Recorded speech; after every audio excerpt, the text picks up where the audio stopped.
I'm just trying to make it, Lord. I just need your Heavenly Father. Just give me grace and mercy. Over a period of time, his body ate his muscle, it ate its fat, it ate everything it could to try to survive. Look at all the food in the refrigerator.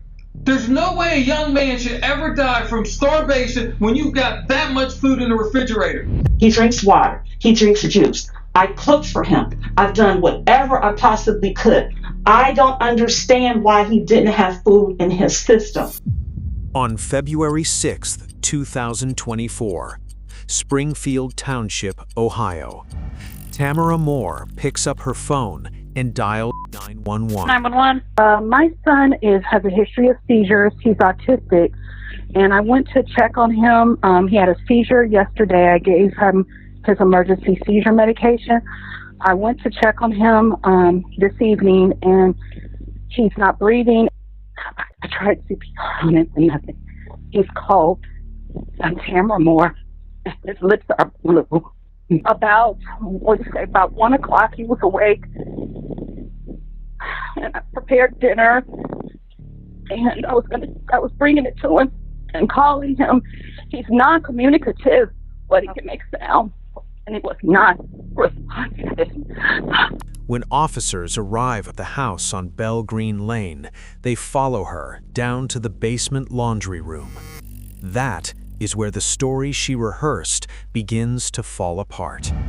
The room is 56 degrees Fahrenheit. To put that in perspective, that is roughly 13 degrees Celsius, over 10 degrees colder than a normal home. For a healthy person, it is uncomfortable. For a starving, immobile teenager wearing nothing but a t-shirt and a soiled diaper, it is a bone-piercing, hypothermic cold. Jeremiah, 16 years old, autistic, nonverbal, is lying on a cot propped up by storage bins. There are restraints strapped to the sides of the cot. There are ligature marks on his wrists. Underneath the bed is a dog collar. But on that first day, Tamara sits in an interrogation room and plays the grieving mother. My first and foremost priority has always been my son. It's always been my mother. I have sacrificed so much that I've sacrificed myself. She tells police she fed him soup. She tells them she wiped him down. She tells them she kept him in that room for warmth, for safety, because of an electrical problem. She is calm. Her story is detailed. She thought she got away from the law by playing the victim, but months later, the autopsy report comes back, and the medical examiner's findings are chilling. When they opened Jeremiah's stomach and intestines, there was nothing inside. Not from the night before, not from days before that. He had been completely starved.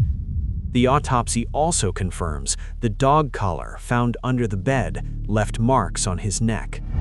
Armed with this undeniable evidence, investigators pulled Tamara back into the interrogation room for the second time.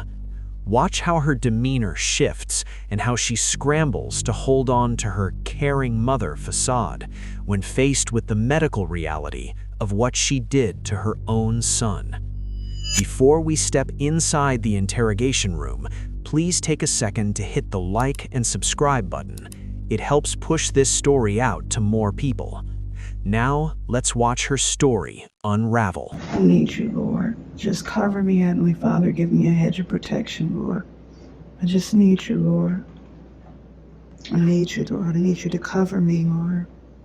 I need to feel your grace and your mercy, Heavenly Father. I have done everything in my power to be a good person, and I end up like this, Lord. I just need your hedge of protection. I need your presence, Lord. I need you to send your angels to accompany your saint that have gone before to protect Madeline. I just need to feel your love, Lord. Just help me through this process, Heavenly Father. I've been very sick, but I've been diligent, Heavenly Father, and always praising your name and always giving you the glory, Lord, and trying to treat people right, Heavenly Father. I'm tired, Lord. I lost my mother, my son, and my dog. I'm just trying to make it, Lord. I just need your Heavenly Father. Just give me grace and mercy, Heavenly Father.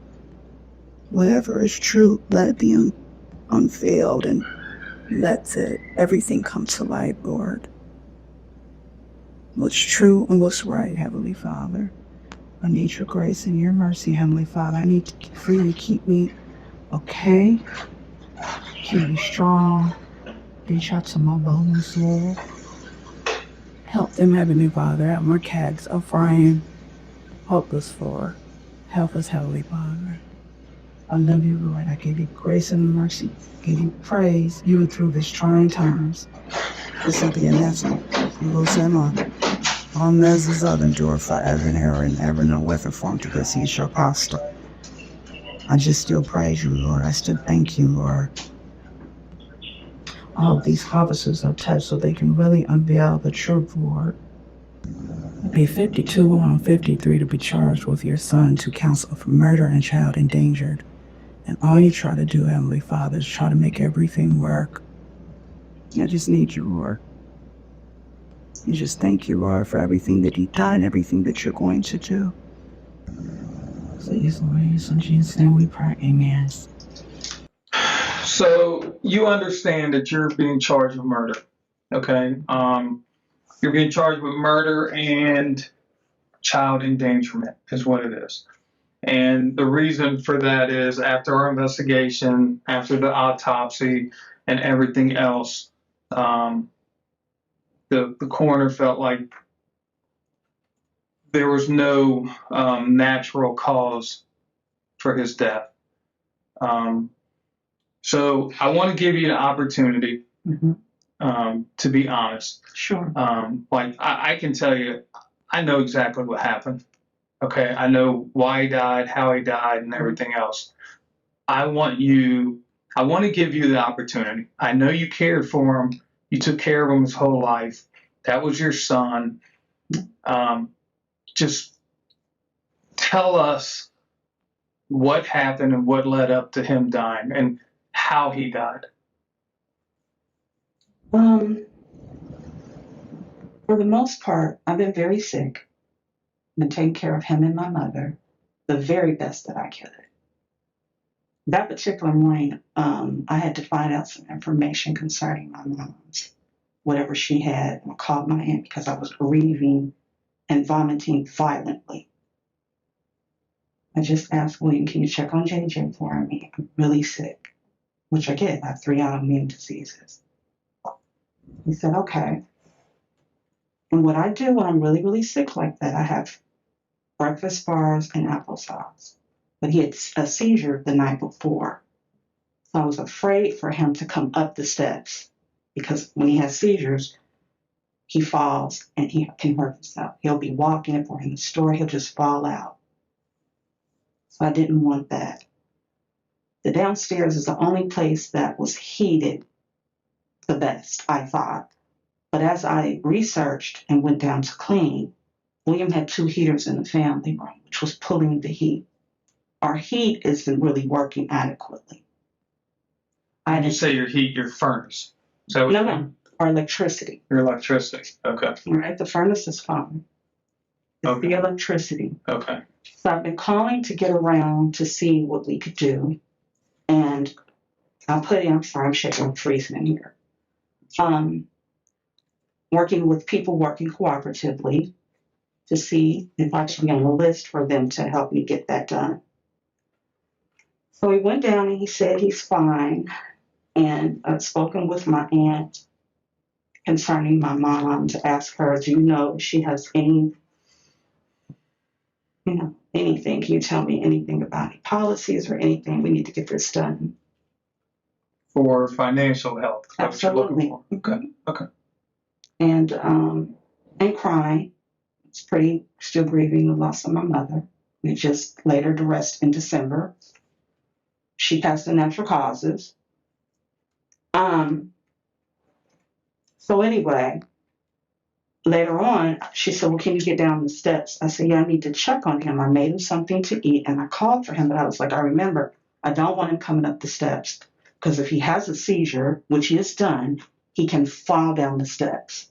So I said, William, can you check on JJ for me? He was in the van, which he loved to do, just sit in the van. And so I said, Aunt Diana, she said, well, let me talk to him. I said, okay. When I went downstairs, which was later on when I felt strong enough for myself, because I was very weak as well, I walked down the steps and I don't know, I freaked out. I thought that I could wake him up. But his lips were blue and he was cold. That's what I remember.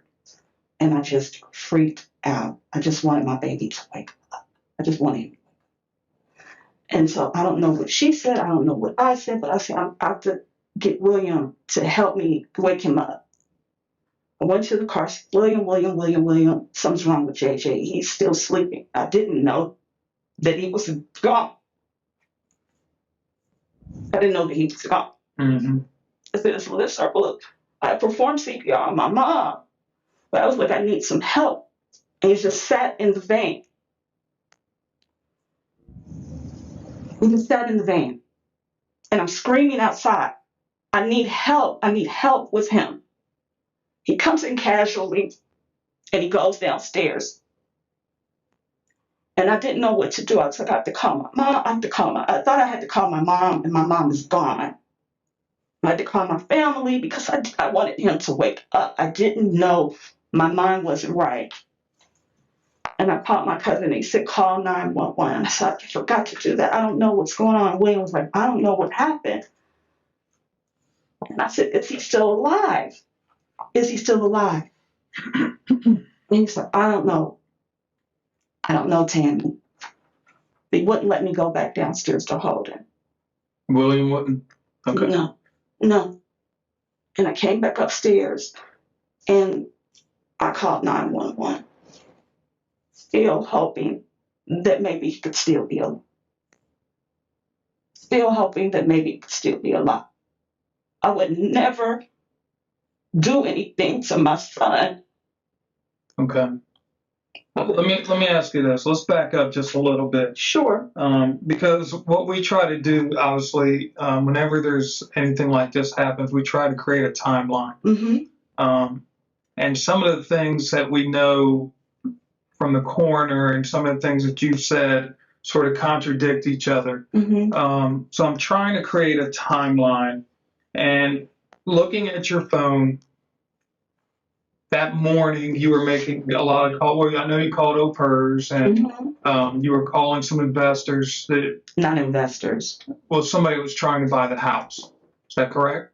No. Because you had quite a bit of, like, there was calls from investors that were returning your phone calls. Maybe so. I don't know. Okay. And then at 12:04 is when you began calling family. Mm-hmm. So is that when you found Jeremiah, JJ, non-responsive? I don't even remember. I think it was later than that. I think that William had said that he was okay and he had given him something to eat already. Okay. And I said, okay, well, let me call and ask Aunt Diana to make some more calls to try to see if we can get something to get this electricity back on. Okay. That was my main goal. So let me ask you, in your previous statements, you stated that you went down around 11 o'clock and you checked on him, that he was okay. You gave him some soup. You gave him something to drink. Yes. You gave him his meds, and I believe you said that you changed his pull-up. No, I did not say that. Okay. No, I did not change his breathe. You didn't that would have been too pull-ups that day. Okay. Okay. And I was going to do that later. Okay. So you said that was around 11 o'clock. And so again, you started talking, you called Aunt Diana at 12:04 p.m. and you talked to her with a few minute break. I mean, you hung up a couple times just for a few minutes. And then you would call her right back. But you talked to her for almost 5.5 hours that afternoon. I know again, going back to your initial statements, you said you went back down around 4-ish. That's what I thought. There. Yeah. And that's when you found JJ unresponsive. Correct. Now at 4 o'clock, your phone shows that you were on the phone with your Aunt Diana. So again, I'm just trying to create, at this point, It's not that big of a deal. And that's where I just need you to be honest. Yes. I mean, you said you found him at 4. You didn't call until 6 initially. That was your initial statement. Mhm.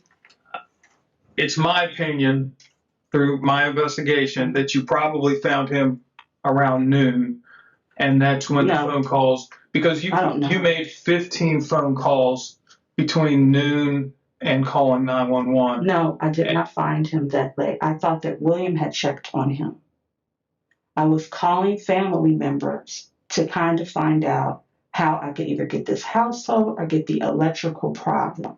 But I thought that he was okay. I trusted William and thought that he was okay. Okay. Now, do you know that we went to Atlanta and spoke to your Aunt Diana? No, She didn't tell you that? no. Okay. We went to Atlanta. Mhm. We spoke to Aunt Diana because she wouldn't return our phone calls. Mhm. She's telling us something different. Okay. She stated to us that, yes, you called and informed her that Jeremiah had passed. I was on the phone with her screaming, he's gone and he's unresponsive. He's not listening to me, Aunt Diana. Okay. Mm-hmm. So these are just the little things that I'm trying to clear up, because the investigation is showing things that you're telling us that aren't corroborating together. Mm-hmm. Your statements and what other people are telling us and what we have physical evidence just doesn't match up. Mm-hmm. That's where I wanted to give you an opportunity today to be honest, because we know why he died. Okay? Do you know why he died? I don't. You don't know what would have caused him to die? No. Okay. No, I don't. I called people, but I was calling people like my baby. I don't know what happened. So I did make a lot of calls to family members. Yeah. I mean, over the 5-hour period, actually 6 hours before calling 911, you called 1, 2, 3, 4, 5, 6, 7, 8, 9, 10, 11, 12, 13, 14, 15. You made 15 phone calls. I probably did. I said, I think he's sleeping in. And then, Terry, obviously, at the end there. Yeah. Told me that I need to call 911. Right. Yeah. And then a few minutes later, you ended up calling. I did not want anyone to take him out the house. Okay. Can you talk to me about the lock on the door, on the laundry room door? Were there times where you would put JJ in the laundry room and just lock him in there where he couldn't get out? No. What about William? Probably yes. Yes. So there was times where JJ would be locked in the laundry room. The lock was for the dog initially. The lock was for the dog. Okay. Why was the dog able to open a door? He put it on there. I don't know. When you say he, you mean William? Mm-hmm. Okay.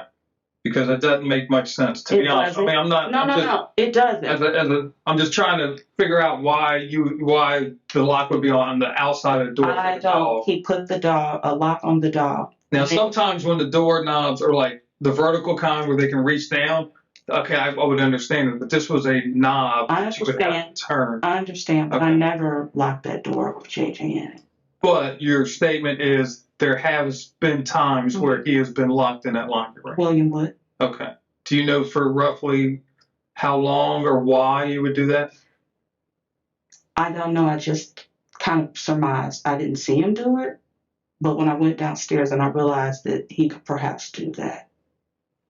So I surmised that he would do that. Okay, but you just said that he did do that. Without a doubt, in your mind. No, not without a doubt. Okay, so now this is where I need you to be more clear. Mm-hmm. All right, Tammy? Tamara. Mm-hmm. Okay. I need you to be 100% honest with me. Mm-hmm. Don't tell me what you think or anything else. I just want to know what you know. Okay. So when I ask you, was he ever locked in that room, it's almost a yes or no question answer. Mm-hmm. And then maybe you could say yes, but William would lock him in there. I never did, or something like that. But be more specific, because I don't want to read into what you're telling me and then be incorrect. I understand. Okay. So was he ever locked in that room? I would never see William lock him personally in the room, but I made an assumption that he must have, yes. Okay.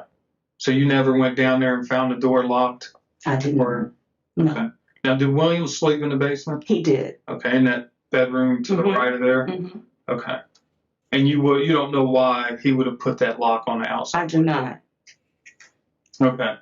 What about the restraints on the cot? The restraints on the cot is when he had his seizures, he would bite and kick, but they didn't really work, so I didn't even use them. You mean during his seizures? He would Correct. bite and kick? Yes, he would. Okay. And it'd be easier to administer his rectal or either his nasal medication. Okay. Is that how you gave it to him? Mhm. Okay. Did he have both? Excuse me? Which one would you use most of the time, the rectal or the nasal? The nasal. The nasal. Okay. Mhm. So I'm going to show you some pictures, Mhm. and I want you to just sort of explain why the marks would be there the way they are. So according to the coroner, Mhm. okay, obviously those are the restraints that were on Mhm. the cot. Mhm. So this is his wrist, and according to the coroner, these markings on his wrist are ligature marks caused by the restraints. Mhm.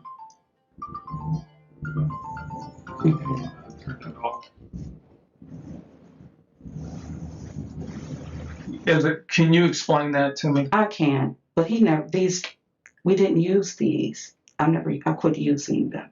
You quit using them. So They you didn't used really them work. in the past. Yes, I did. Okay. A couple of times, and then I stopped. Okay. Is there a reason why you left them there, or you didn't take them off, or? I'm just trying to understand. I understand. Okay. I just didn't take them off. Okay. How long ago when was the last time you used them? Probably last year. Last year. Mhm. Okay. And you would use them when he had seizures, Mhm. is that correct? That is correct. Okay. Only to administer his medications for my safety. Okay. That's how So you put him in the restraints, give him his medication, and then would you leave him in the restraints until he calmed down? He would calm down immediately. Okay, because I know your statements were after a seizure, he'd get aggressive. Mhm. Is that true? It would be, yes. Okay. And then once the medicine kicked in, he would calm down. Okay, so you kept him in the restraints just as long until he calmed down. Correct. And then you take him out of the Mhm. restraints. Okay.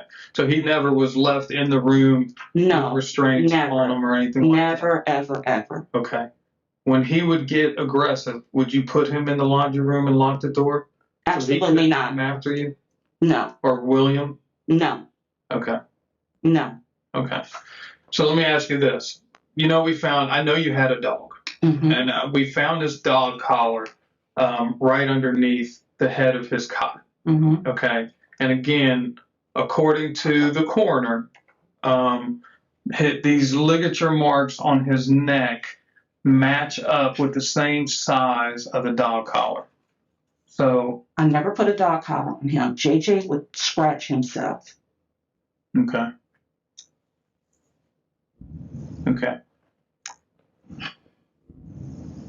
I'm just trying to understand because obviously the coroner's telling us something, Right. and she's saying that these ligature marks have the same size as this dog collar. No, that is Now- my. Okay, I understand. Okay, but you're saying you never use that to hold Never. him down or anything? Never. Okay. Never. All right. Okay. So now you say the night before he had a seizure, Mm-hmm. you checked on him at 11 was your statement prior. Mhm. Are you still stating that you went down around 11 o'clock to check on him? I'm going to say I don't really recall. My mind was gone.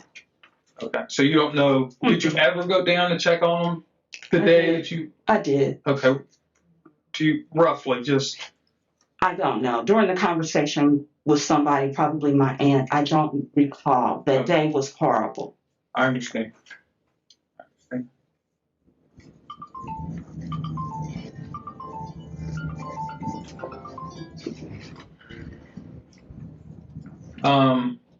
So here's just something else I wanted to show you real quick. Obviously, you say you put them down in the basement because that was the warmest spot and the safest spot.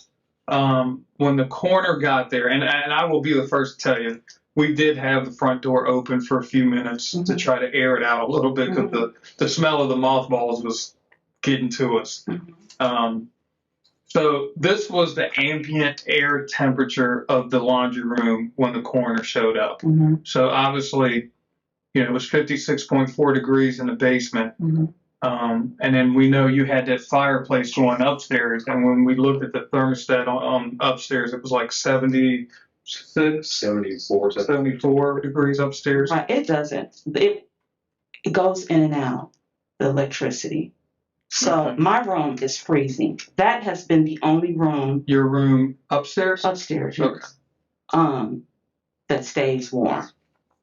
What room stays? Downstairs, So the laundry room's the only room that stays warm? but you can close it and kind of keep the door cracked, and he had a heater in there. Okay. I don't know why it was that cold that day, because it's a heater in there. He's usually warmer than I am. Okay. All right. So let me see what else. So you don't know why he would have died No, or what caused him to I die. don't. Now I was like, when we found him, I know you said you went down and you fed him that morning some soup and gave him his meds and everything else.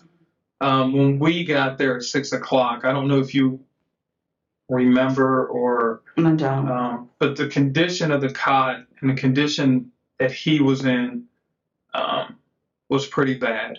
I mean, this is like a picture of the cot, with his feces. I didn't even see that. That wasn't like that. Okay. And No. well, that's when we got there. Those are our pictures when we Mhm. got there at 6 o'clock. Mm-hmm. This was his diaper. I mean, or his pull-up. Yeah, that wasn't like that. Yeah, obviously that's pretty old, though. Yeah. I mean, That wasn't like that. He stays clean.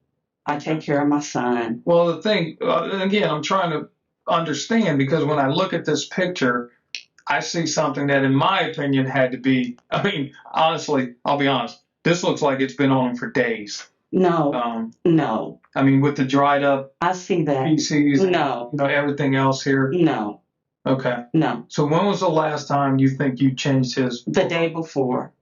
So, okay. The day that he had the seizure. Okay. Do you know around what time? I don't. All right.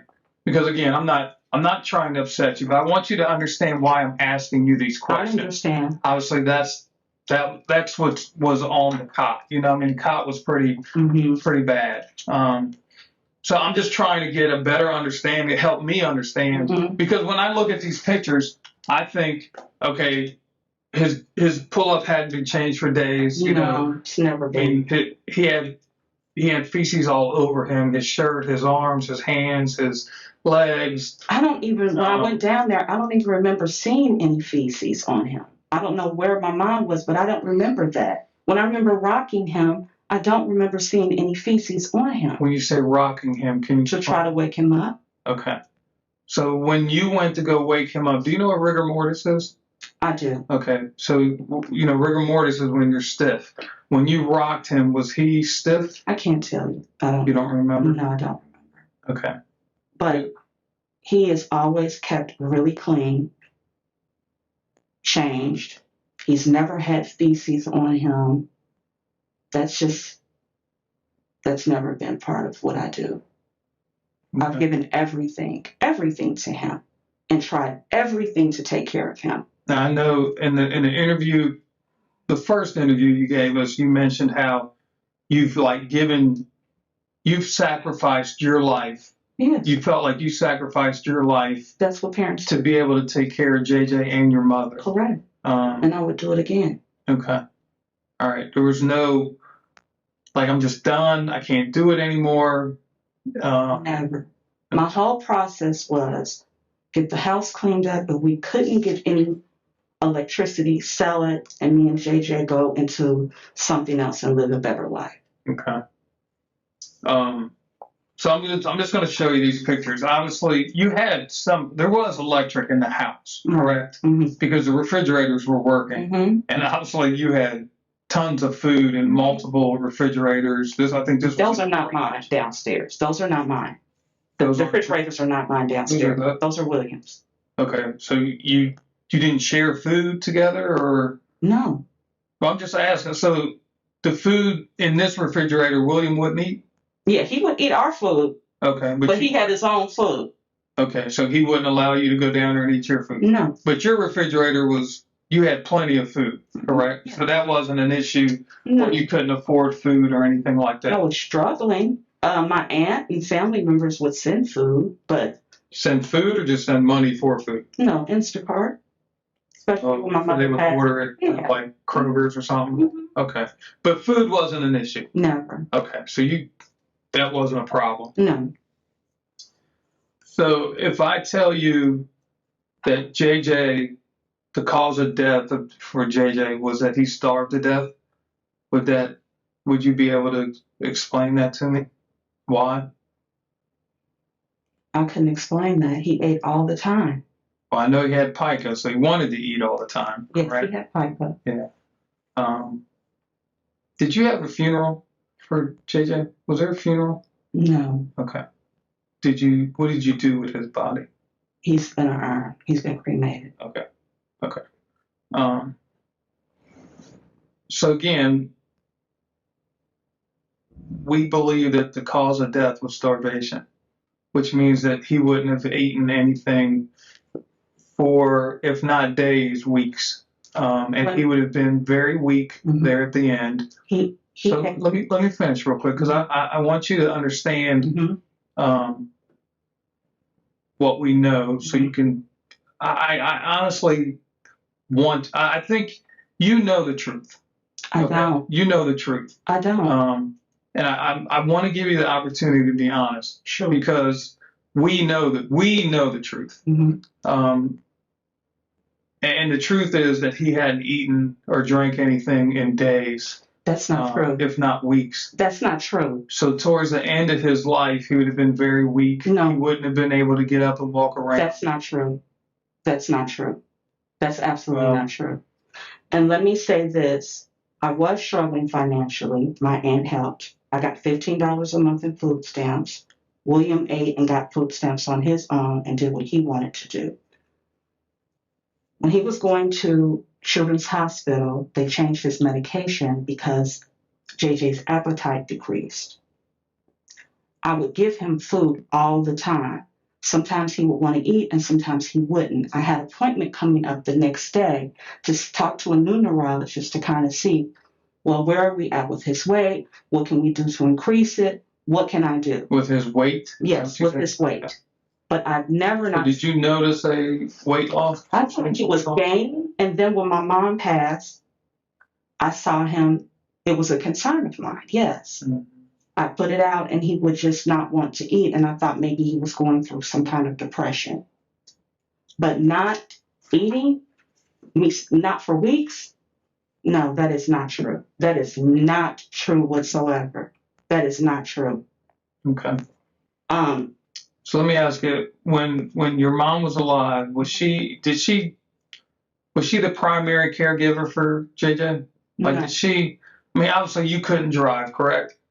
Right. So your mom would drive him to school when he went to ABS. Yes. Mm-hmm. She would drive him to doctor appointments, and she would. A few. Is she the one that would get his lunch ready for school? Never. Or get him dressed? Never. Or any of that? Never. Okay. So you're saying you did all that? Yes. Okay. All right. Most of the correspondence, like with doctors, when you spoke to the doctors, and I'm talking when your mom was alive and healthy, who were those conversations with mostly? I'm sorry. So if you spoke to a doctor, would it be you talking to the doctor, your mom talking to the doctor, or would it be both of you? If I wasn't there, we would do a conference call. Okay. And I would be the main one talking to the doctor. Okay. So your mom, how much involvement did your mom have in taking care of JJ? About 30%. She didn't buy clothes. She didn't get him dressed. She just was mostly the transporter. Okay. All right. And real quick, I don't mean to pry too much, but so what happened to your mom? She got sick. Did something happen to her, or did she have a stroke, or so she had a stroke? Okay. All right. Is there anything else that you think we need to know? Obviously, I've sort of laid down the groundwork, trying to get to the bottom of what happened. Mm-hmm. This is the type of case where, we depend on Mm-hmm. other professional opinions. Mm-hmm. This isn't like a shooting or anything like that. Mm-hmm. So we would rely a lot on the doctors and everything else. So if there's something that you can do to help us, I want to give you the opportunity to tell us what happened, why, how, when, and everything else. And That's the summation of what I can say. okay. I didn't know that was the cause. I didn't know that that was what was going on. I did see that he had gained and then he was losing, and I knew that there would be times that he wouldn't want to eat, and I thought that he was going through some depression. I made an appointment with a neurologist because the last medication made his appetite decrease, but I fed him. Now, let me ask you this, because again, I want to make sure I understand, because I think in the previous, all I know is what you told us before. Mm-hmm. In the previous interview, you mentioned how he had pica, Yes, he would get into everything. If he could get his hands on some food, he would get in it and he would eat it. And now you're telling us that his appetite was decreased, and yeah, in the past. With pica though, would that medication still? No, the pica had decreased, but I think that after talking with his old doctor, he said, my concern is that this medication is probably causing him to have a decrease. Let's switch it. Who's his old doctor? Dr. Shapiro. Okay. From Children's Hospital. So why are you no longer seeing Dr. Shapiro? He retired. Okay. So before he retired, he told you that? Mm-hmm. Okay. How do you know he was gaining and losing weight? How did you determine that? Just by looking at him. So there was no scale. You didn't have a scale. So I had a scale, and he had picked up about 10 pounds, and then it broke. Okay. So you knew that he was gaining weight just because of the scale that you used at the house. It wasn't Right. anything from doctor visits or anything. No. So there wasn't weights that you were getting from doctors saying No. he weighed this much. No. Weight, lost weight. No, but I figured that going to the appointment at Children's Hospital, setting that up, we would find out. I know we kind of talked about this a little bit previously about those doctor's appointments. How many times did the doctors actually physically see him? Because I know that a lot of the stuff was virtual, but It was. We were getting back to it because I was taking care of my mom, and I couldn't take the risk of getting her sick, nor myself. So a lot of his appointments were virtual or telephone. But with my mom transitioning, I was going to get back to having in-person appointments and just putting a mask on it. okay. But prior to, when do you think the last time somebody, a doctor, physician, primary care, whatever, when do you think the last time that somebody physically saw, JJ? In person? Yeah, whether it was at your house or in the doctor's office?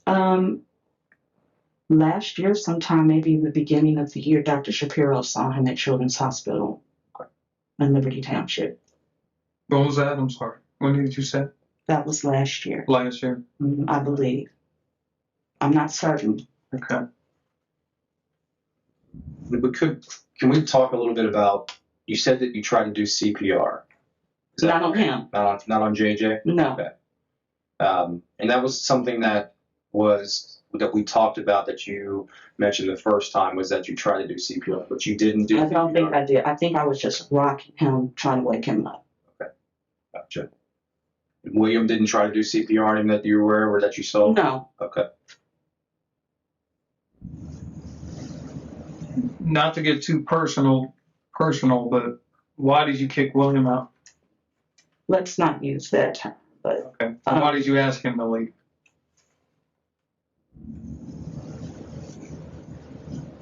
just everything the loss and needing support and missing my son and my mother. Okay.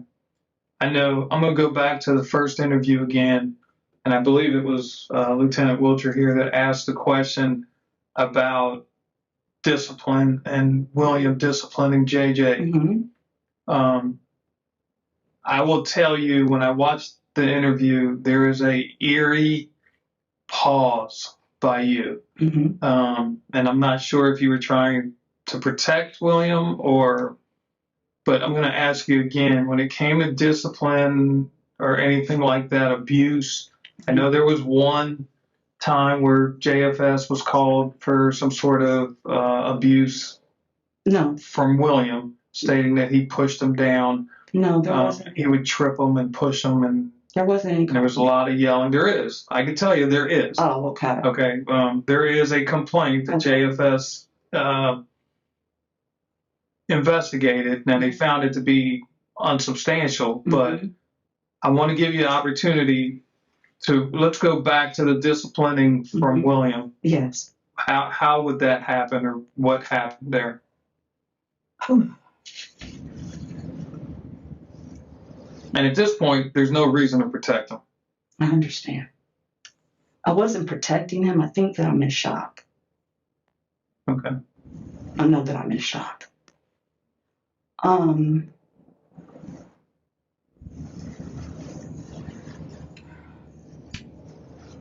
wasn't brought up with horrible discipline, and I tried to get William out of my home for quite some time. It was too harsh and overkill, ridiculous. It was scary. I'm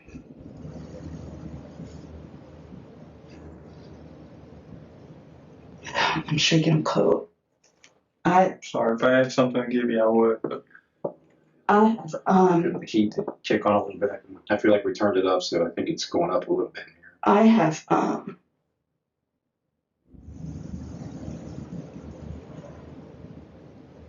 it was too much. It was horrible sometimes. His yelling, screaming at the both of us. at the both of you? Okay. Yeah, it was bad. And so I just tried to keep things together for my family. Taking care of my mother with a limited budget. Being very sick myself. And trying to love my son. I would never try to starve him. I would never hurt him. But my main goal was to move. And I guess I had this dream that we would have a better life. Selling the house and getting something smaller so that I could give him a better life. Away from William.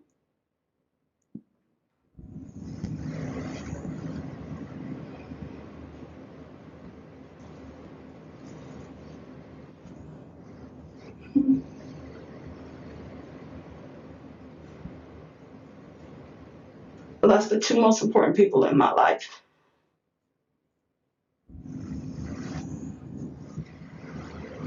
I was just trying to hold on. I was just trying to make it better. But I would never hurt him. And so most of our arguments, I would just say, he's a good kid. No kid is perfect, but he's a good baby. He's my baby. He's a good kid. And I would get in between them. And I didn't have anybody to go to. I didn't have anybody. I did call the police one time. And it was like, if he lives there, you can't kick him out. You have to go through the process. And I thought by moving, that could separate it. The more that he stayed there, like he broke my garage doors, he's damaged my home, that by moving, we could separate. That JJ and I could have a better life. I would never starve my baby. I would never do that. I would never do anything that hurt him. But I felt like these.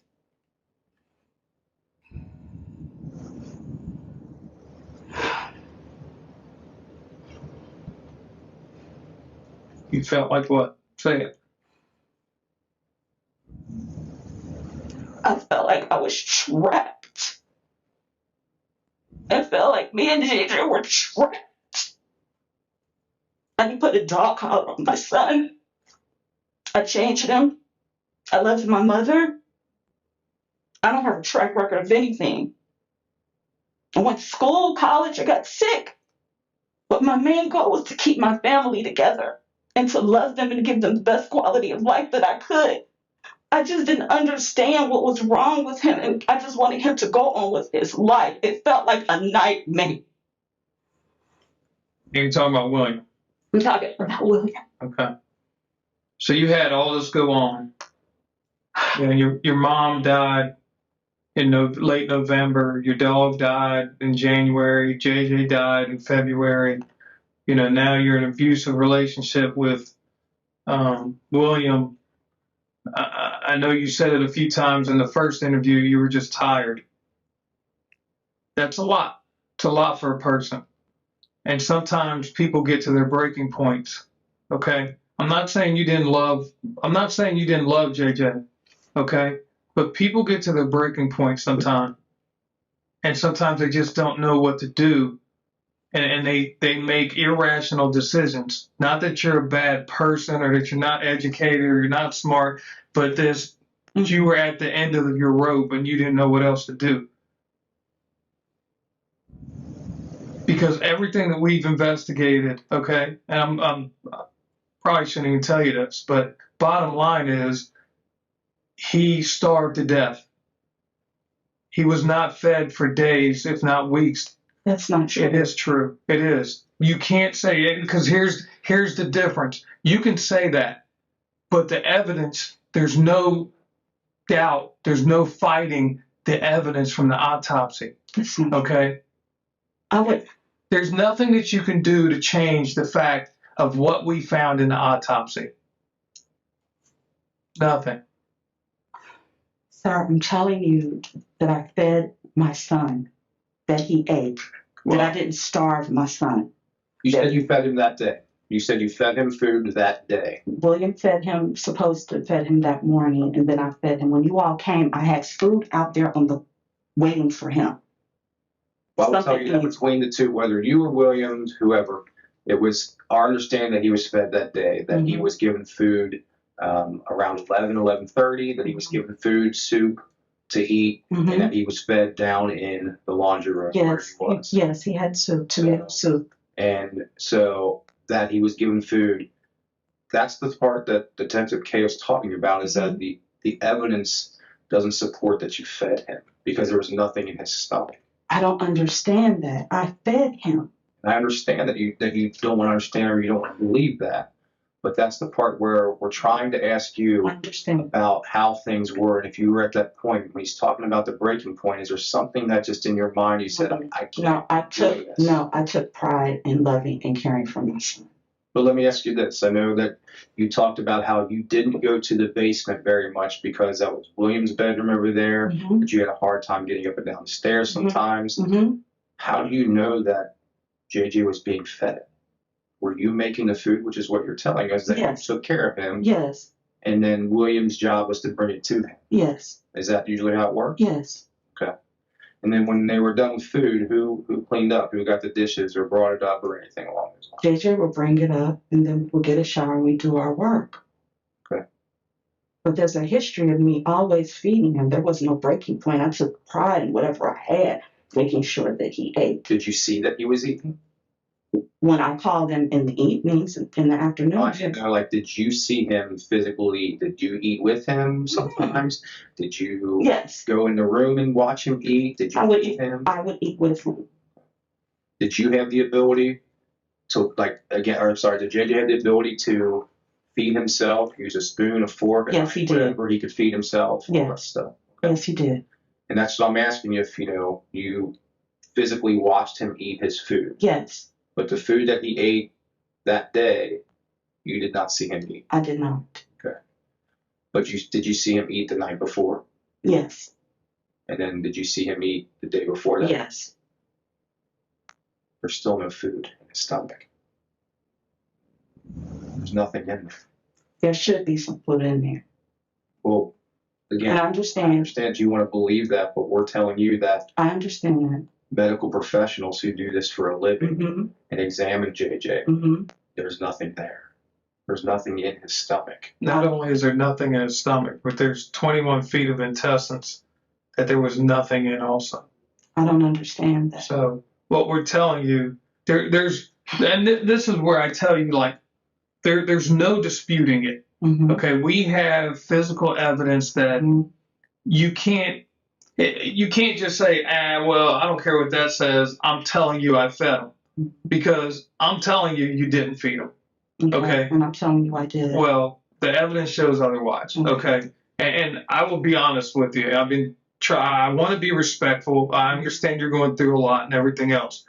Bottom line is, I think he was locked in that room for more than 2 or 3, 4 or 5 days, if not weeks. He wasn't fed. He wasn't given any water or anything to drink. He wasn't given his medication, and he laid on that cot and he suffered and he died because of neglect from you and William. No. Because that is what the evidence shows. So I'm giving you an opportunity to be honest and tell us what happened. But if you're going to sit here and tell me that you fed him that day, I said William was supposed to feed him that day. That night he had the soup. You're changing your story. You can't keep doing that, because what you said the first time to what you're saying multiple times now is that what we are gathering from this and what you said, William didn't help with anything. Now he helps with this. Your mom was 30% of the help, but mainly just to do the driving and things like that. But so bringing that up, let me read you his medical history, okay? And I won't go back too far, but let's go back to 2020. All right, you met with the neurologist through telemedicine with mom and grandma. Neurologist visit in 21 with grandma. Last visit at Children's was with Dr. Shapiro. Shapiro even noticed significant weight loss at that visit. There was no visits in 2022. He had a seizure in 20 where he went to the emergency room with mom and grandma. So when you tell me that grandma only had 30% of taking care of him, everything in here grandma is a part of. And a lot of times, well, I don't want to say a lot of times, but there are times where it was her by herself and you weren't there. Because I was very sick. Okay, but so she took care of JJ, because the people I speak to at ABS, look, we've been investigating this for 2 months, a little over 2 months.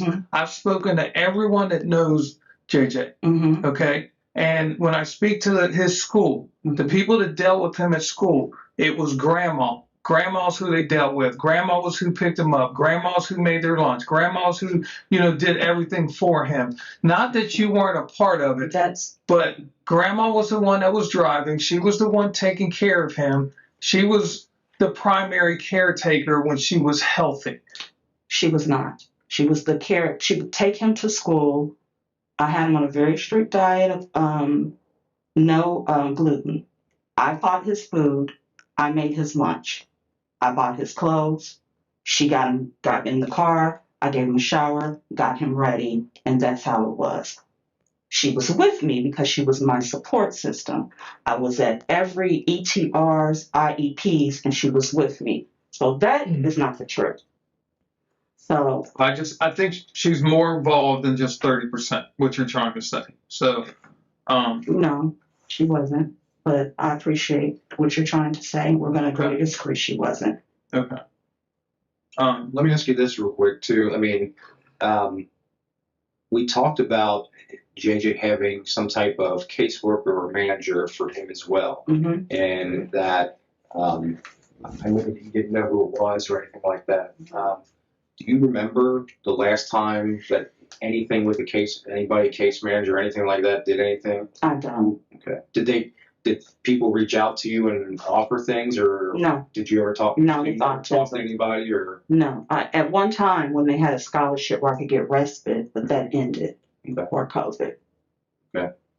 Let me ask you this. I know we talked about because you can't work, and I think we discussed some financial things a little bit the last time, but how do you get money for having JJ? Is that something that happens whether it's through JFS or through Through the government? JFS and disability. Okay, so through JFS and disability, you would get a monthly check for the adoption process, and through disability with JJ. Do you also get a disability check for yourself? No, he doesn't get disability. Okay, he doesn't. No, Okay. just me. Did you get something for having JJ, like with his disabilities and help and assistance from that, whether it's through No, JFS or anything else? no. Okay, so the only check that you got was specifically for you and disability from the government. Is that right? This is how it is. I get disability, and then he gets a per diem from the state. Okay. Well, who gives that per diem? The state of Ohio gets that? So, but you get that through Hamilton County's JFS? Okay. And he gets a per diem? And that was a monthly? Okay. Do you remember how much that was? $1,200.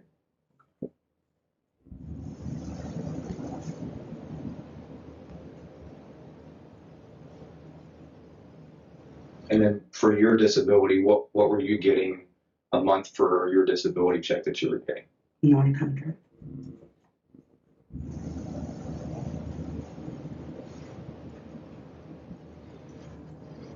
And did William contribute anything? No. I know that he did. No. Did he get a disability check that he would contribute or anything? I don't know. He didn't contribute anything. Okay.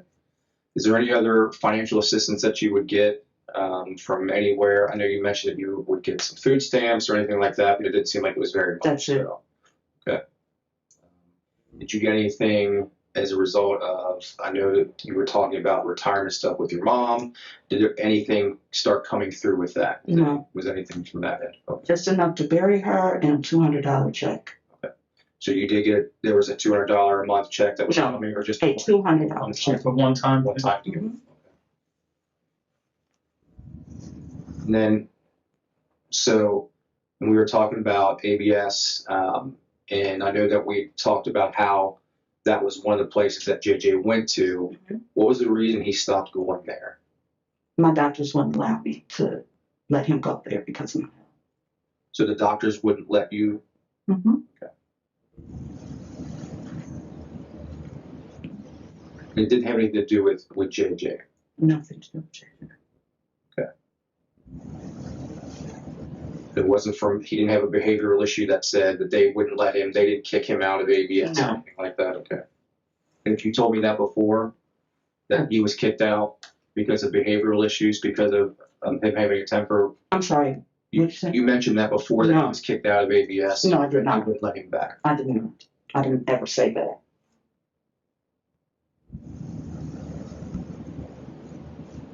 I know you said you have 3 autoimmune diseases. What are they?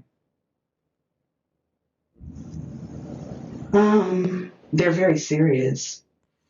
And is that the reason you're on disability? Yes. Because of that? Okay. All right. Which doctors told you, like if there was a doctor that we needed to talk to that said, you can't send JJ to ABS anymore because it's Dr. Soha Musa. Dr. Soha Musa. Okay. So you're a doctor? Okay. Do you know who is he with? Who's his doctor? No. Who is he? Like what provider? Is he with Mercy? She. I'm sorry. She's by herself. She's by Private herself? practice. Okay. And it's Musa is the last name? Do you know how to spell that? No. Where's her office located at? Westchester. Do you know where in Westchester? Not offhand, no. Okay. When's the last time you saw her? I'm supposed to see her now. I don't even remember. You don't know the last time you saw her? I can't really recall. Has it been a while? Okay. A few months, maybe. I'm supposed to go, but. Oh, just a few months? Okay. But she's the one that said that JJ should not go to this school because. That is, yes. Okay.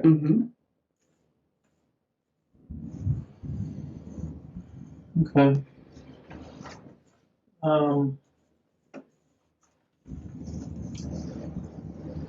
Well, do you have anything else, or?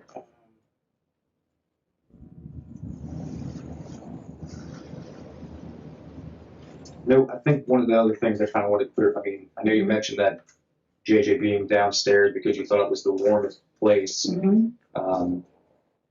You know, obviously some of the things that we discussed, and I didn't know all of these things previously, but Mm-hmm. one of the things I kind of want to hit on is what we talked about is that when I asked why he wouldn't sleep in his room, Mm-hmm. you mentioned that he felt very comfortable with the cot. You felt that the cot was Mm-hmm. the least likely place for him to be injured if you fell off of that, Correct.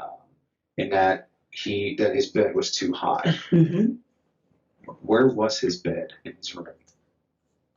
It was on the floor with stuff covering. It was a low bed, but that was broken. So we bought a new bed, bought a twin, extra long with a mattress. So it's going to clear it out. When was the last time that he slept in that room?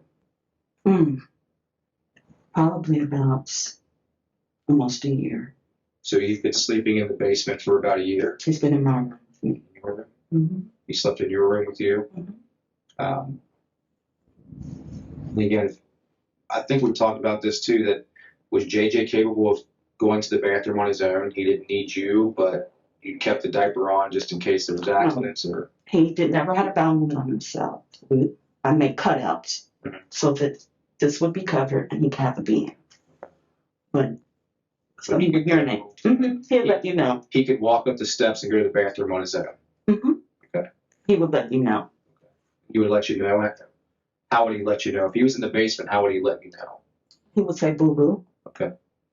And did you always hear him if you were upstairs? And He'd come up and tell me. It's okay, it's boo boo time. Okay. Did William ever help with that? If William was downstairs, did he ever say, hey, it's time for you to go to the bathroom? Yes. The only reason I asked that is just because it's if that was the case, you know, the amount of feces that was on him from the pictures that you just saw would suggest that he didn't get up to do that he wouldn't get up to go do that if he was doing that on himself, and that the fact that the cop had as much feces on it as that was there is a concern that we're also talking about. Right. And when you don't want to believe that you saw that or those things, but that is what we saw, and that's not just fresh, that's old. That's definitely has several days worth. It wasn't several days. However, there would be times where he would have accidents out. Sure. You just carry extra clothes. He wasn't fully potty trained. But you'd mentioned that you cleaned, and I will tell you that in the previous interview, you mentioned that you cleaned him up that day, the day that he died. No, then I made a mistake. No, he had a seizure. I kept him down there because I was afraid if he came upstairs, I was too weak if he fell out. That is the reason. Okay. I want to reiterate on the sleeping arrangements, if you don't mind. I mean, obviously, you and William were engaged for 7 years. You guys didn't sleep in the same beds or same rooms or anything? Not. Okay. So he slept where? Downstairs. So his room was in the basement? That is correct. Okay. And your room was that back room to the right there with the bathroom in it? Was that yours? That was my mother's. That was your mother's. Where was your bed? In the back. On the other side then, correct? Okay. Okay. And you're saying that JJ slept with you every night up until maybe a year ago or so? Correct. Okay. All right. Does William have any kids? He does. Do you know who they are, or have you ever met them? I have. What's their names? One I don't know too much about. I don't know if that's his child or not. She's an adult. Her name is Christina. Christina? Okay. Who else? Do you know her last name? The same as his. Turnage? Okay. And she's an adult? Do you know roughly how old? In her 20s. 20s? Okay. Does he have any other kids? No. That's it? Just the one, Christina Turnage? Okay. Was he ever married prior to your relationship with him? Yes. He was? Okay. No kids from that marriage besides Christina? Or? I don't think so. I don't know. So, I know we didn't get to talk about this, but so obviously we talked to William that night too, the first when JJ died. Yes. If William says that JJ goes to the bathroom in his diaper and wets it and dirties it all the time. He's constantly need to be changed. Would that be accurate? No, not necessarily. He urinates on himself. But if I can catch it, we'll do something. I'll say it's time to boo-boo. Okay. Matter of fact, I wrote down he described him like a newborn baby, that he is constantly going to the bathroom, that he doesn't go to the bathroom on his own, that he's continually dirtying his diaper. So you think that JJ would do that, that he would be able to get up, and that William's statement was inaccurate? It's inaccurate. You can say, JJ, it's a time to boo-boo, and he'll go boo-boo.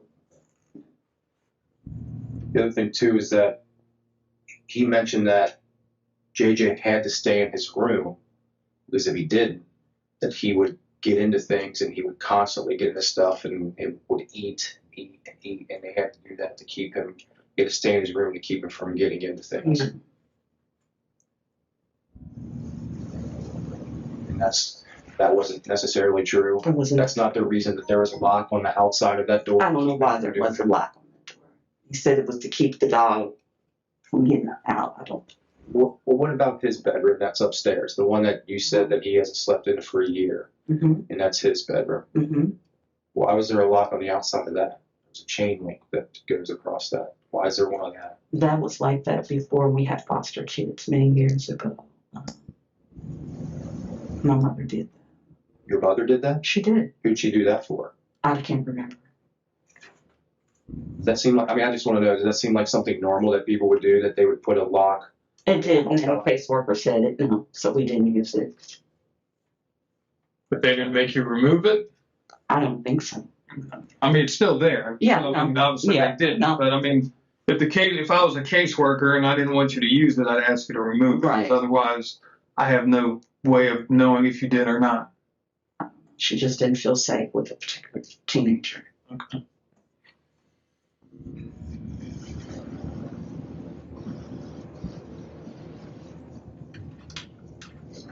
You have no idea where William might be at this point. I do not. Haven't talked to him I have not. in a month. Correct, close to that. Okay.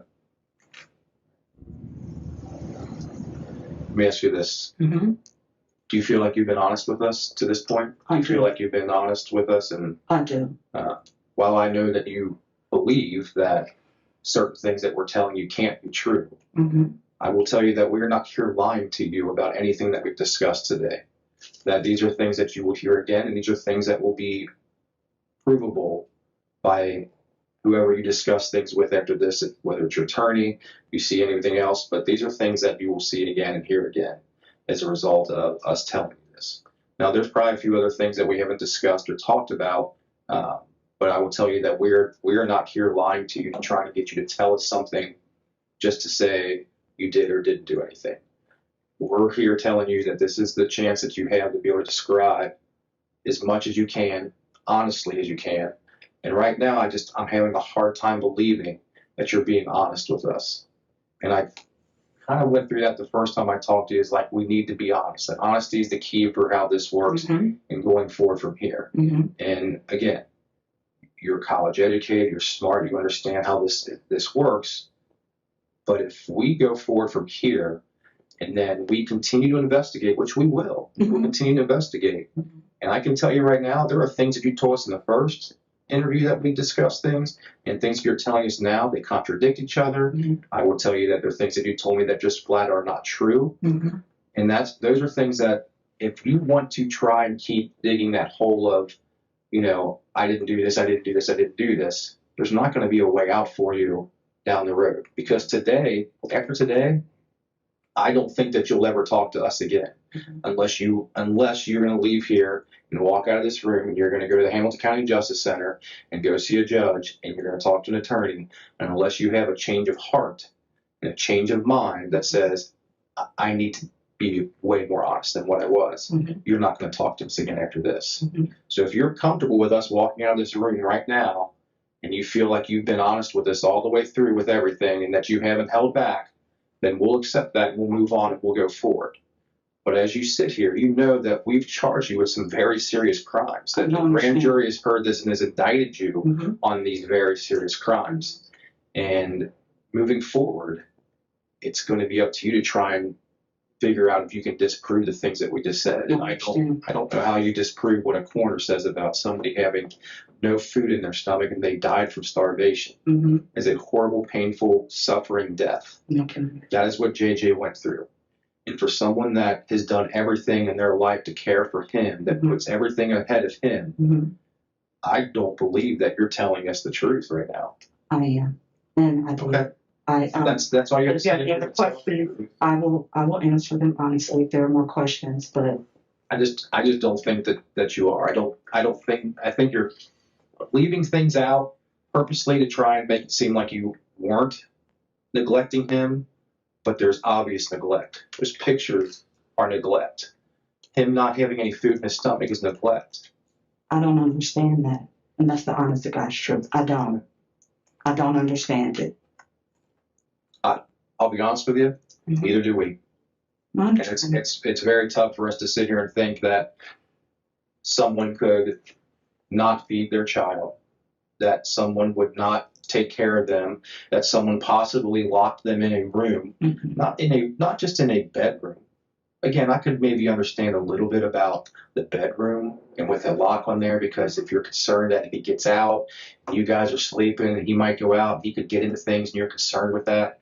But you left him in a room with anything you could think of that could be all kinds of, that could hurt him, injure him. It wasn't comfortable for him in there. It couldn't have been. It was temporary, But it wasn't temporary. It was. He hasn't been in his bedroom for a year. You just said that. He's been in my room. But he couldn't have been in your room. He was.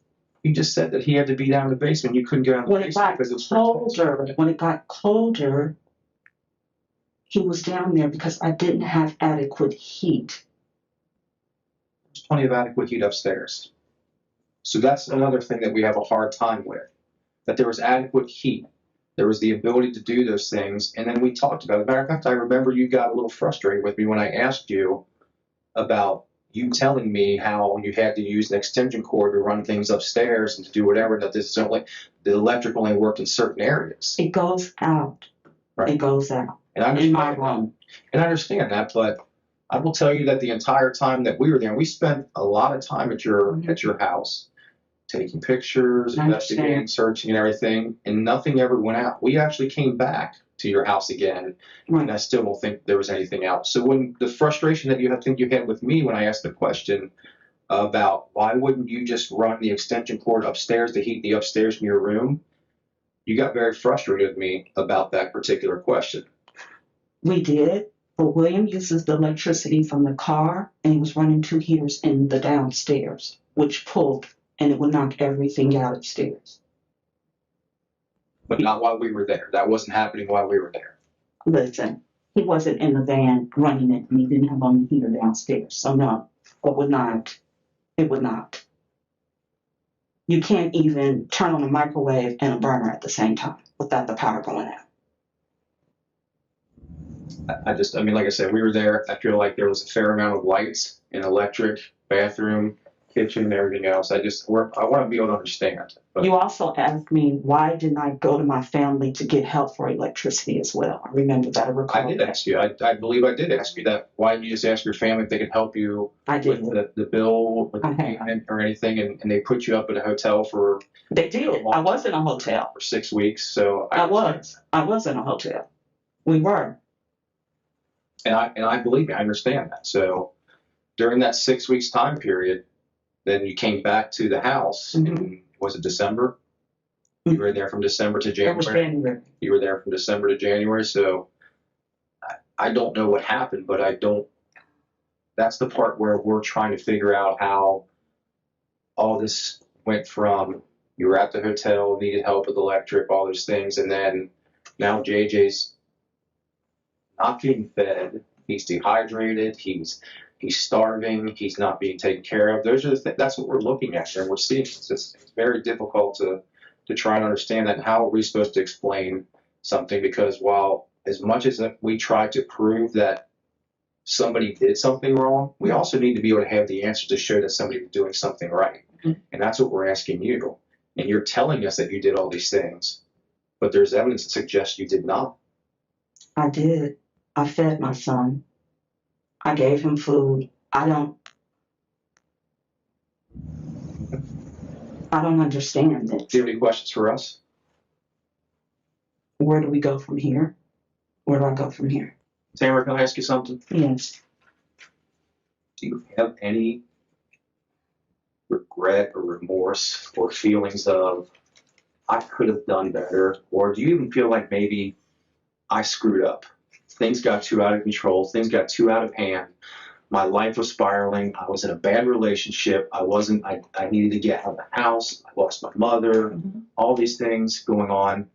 And do you think that maybe just for all the stuff that was going on, is there a chance that you just couldn't deal with anything and you just said, I'm not going to deal with JJ, I'm not going to deal with William, and just... Never JJ. Never JJ. But I do. I don't understand. I mean, we're parents, all right? I don't understand how he does not have anything in his stomach, Tamara.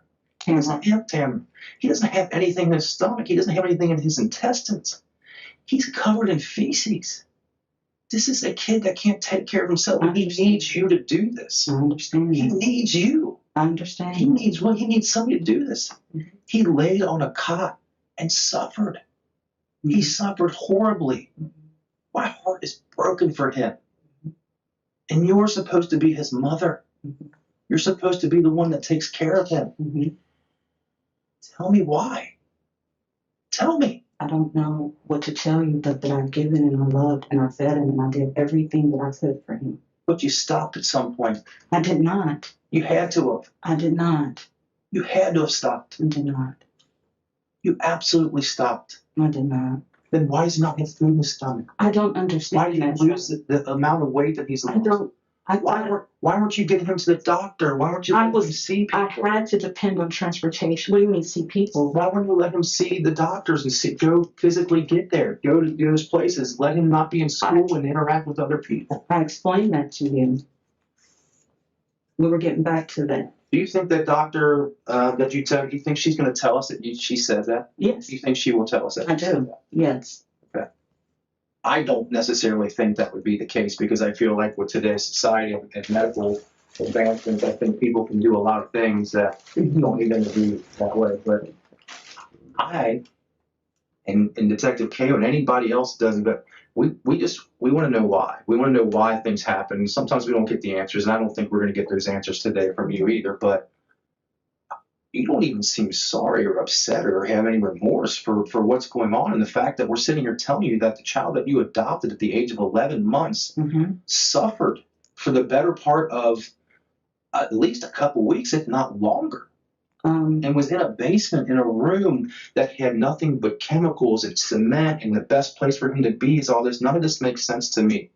Doesn't make sense at all. I understand. I've been grieving for some time now. I don't have to just show. So is that the reason? Is that the reason why you lost touch with JJ because of your grief? No. And I have given, and right now I'm in shock, just like I did not remember you. I remember your words. I understand, and I can appreciate that, and I understand that there is a shock factor that kind of goes with that. Right. But at the same time, you're saying things to try and alleviate the responsibility for what happened to JJ to us right now. No. You're trying to tell us that you didn't do anything wrong. That's what you're doing right now. You're telling us you didn't do anything wrong. Sir, I'm speaking the facts. I did everything for my son to keep him healthy and alive. I gave everything. When everybody gave up and said he'd be a lump on a log, I fought for him. I fought for him to walk. I fought for him for everything. If you call back at ABS, even though my mom dropped him off, I was at the meetings. I was at the one trying to get him the best care. I tried to do everything to keep him together and to make sure that he was okay. I would never starve my son. I don't understand why he didn't have any food in his stomach, and I promise you that I don't understand it. I never would do anything to put him in harm's way. I take that very seriously. I'm not going to break down here because I'm in shock. I'm in shock. But I love him. I will always love him. And I did everything that I could to make sure he was okay. I don't understand that he never laid around in feces ever. You want to see the pictures again? I don't need to. I don't need to. I would say that he did lay around in I pieces. know that now, but I'm saying previously. Here's what I'm going to tell you, and you just hit the nail on the head there. Previously, everything you just said, I 100% agree with.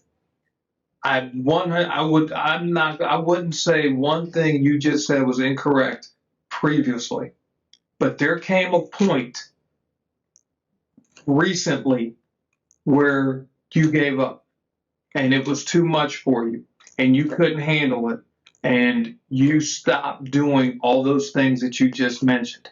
And again, you can say what you want to, okay? But the physical evidence proves otherwise. There's nothing that you're going to be able to say or do that will prove that the evidence we have is incorrect or not right, or you're not going to prove otherwise because it's impossible to do. And that's why, honestly, that's why I wanted to talk to you today, okay? I wanted to talk to you, to, like he said, to give you an opportunity to tell us what happened, why. And was it your mom? Was it your dog? Was it the house? Was it the car? Was it, you had a lot go bad in a very short period of time. And just being a human being, sometimes we shut down. And you have to take care of you at some point. And honestly, I think that's what happened. Because you did everything you needed to do, and you were doing everything right years ago. But the last 6 months or so, since your mom got ill, you got overwhelmed, your car blew up, your dog died. I mean, it was just one thing after another, after another, after another. And as a human being, we can only handle so much. And there comes a point where as human beings, we shut down. And if we can't get the help we need, you're going to take care of yourself first. And that's human nature. It's normal. I'm not saying that anything that you were going through was wrong or the way you handled it was wrong. But what you need to do is look in the mirror and be honest with yourself and say, yes, this is what happened or whatever. Because whatever you tell us, okay, we can prove otherwise. Because your son was not fed. Your son didn't have any liquids in his body. He didn't have, they did a toxicology, blood work. There was none of his meds were in his bloodstream. I don't know. Okay. I mean, he was covered in feces. He was dirty. He was hungry. He was thirsty. He wasn't taken care of. So I will give you all the credit in the world up to, I don't know what point that happened or what day that happened, but something happened where you shut down and you made the decision, I can't do it anymore. And until we can't help you. Like he said, you're showing no remorse. When we go to court and the prosecutor talks to us and she asks, did she show any remorse? Was she honest about anything? Did she help you out at all? Did she explain why she did what she did? All those answers right now are no. I don't know what else to tell you. Okay. I just, all right. I just love my son. I love my son. I never once said you didn't. I never once said you didn't love your son. But sometimes taking care of a special needs young man like JJ, okay, who has the mentality of like an 18-month-old. More than that. Okay. But that wasn't going to change. He was never going to be anything. He was never going to get better. He was never going to be able to do anything better because of the situation he was in. You said that, and he was never going to be able to take care of himself. He's always going to need somebody to be there for him. He's always going to need somebody to take care of him. He was never going to be able to live on his own, do any of those other things. You were always going to have to take care of him for the rest of your life and his life. And that becomes overwhelming. It becomes overwhelming. And it's okay. It's okay. People need help. Okay? So, again, I'm not like coming at you, judging you. Okay? But what frustrates me is I don't care what you say. All right? We know what happened. And until you look in the mirror and you tell yourself, I have to be honest with myself to get any help at all from us, any help from us. All right? You are being charged with 2 counts of murder. Okay? You're looking at 15 years to life. Mm-hmm. You may never see outside again. Mm-hmm. And the only way that will ever happen is if you're honest with us and we can go to the prosecutor and say, hey, this lady was just overwhelmed. She needed help. She didn't know where to go, something. But you're not giving us anything to try to help you. And I can't promise you that we could help a little. Mm-hmm. I'm not telling you you're not going to prison. What do you think William's going to say to us?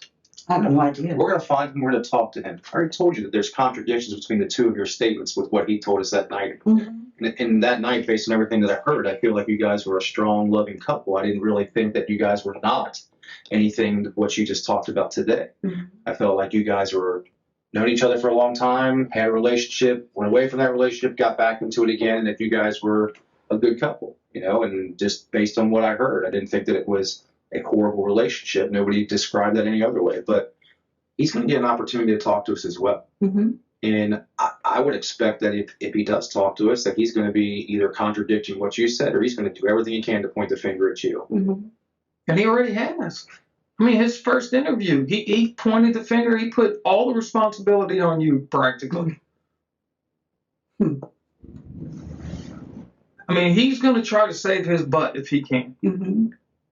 So you need to do what you can to try to help yourself. I understand. Okay? Yes. And this is why I wanted to talk to you. I wanted to give you the opportunity. I thought after thinking about it and going through it for all these months and knowing that you're being charged with murder Mm-hmm. and that it's real now, It is. okay, Mm-hmm. that maybe you would, just be honest with us and tell us what happened. And you're not. You're not. Not at all. Mm-hmm. Not too many holes and gaps in everything that you said for us to be able to say that she told us the truth about something. You're going to tell us you told us the truth. I'm telling you that's not going to work when we go to court. It's not going to work. Your attorney is going to ask you, Mm-hmm. did you feed him? And you're going to say yes, and he's going to look at a piece of paper that says, this paper says you didn't. Mm-hmm. How do you, what's the answer to that? Other than I fed him. I did. That's not the answer, though. Who's going to believe that? Mm. I don't think Aunt Diana believes that. I don't think your brother believes that. I don't think anybody that you call into this room that it loves you and cares about you and is in your corner will be right there standing beside you through this whole thing. Mm-hmm. I don't think any one of those people walk into this room and after we tell them that, Mm-hmm. they're not going to believe you either. I believe they will.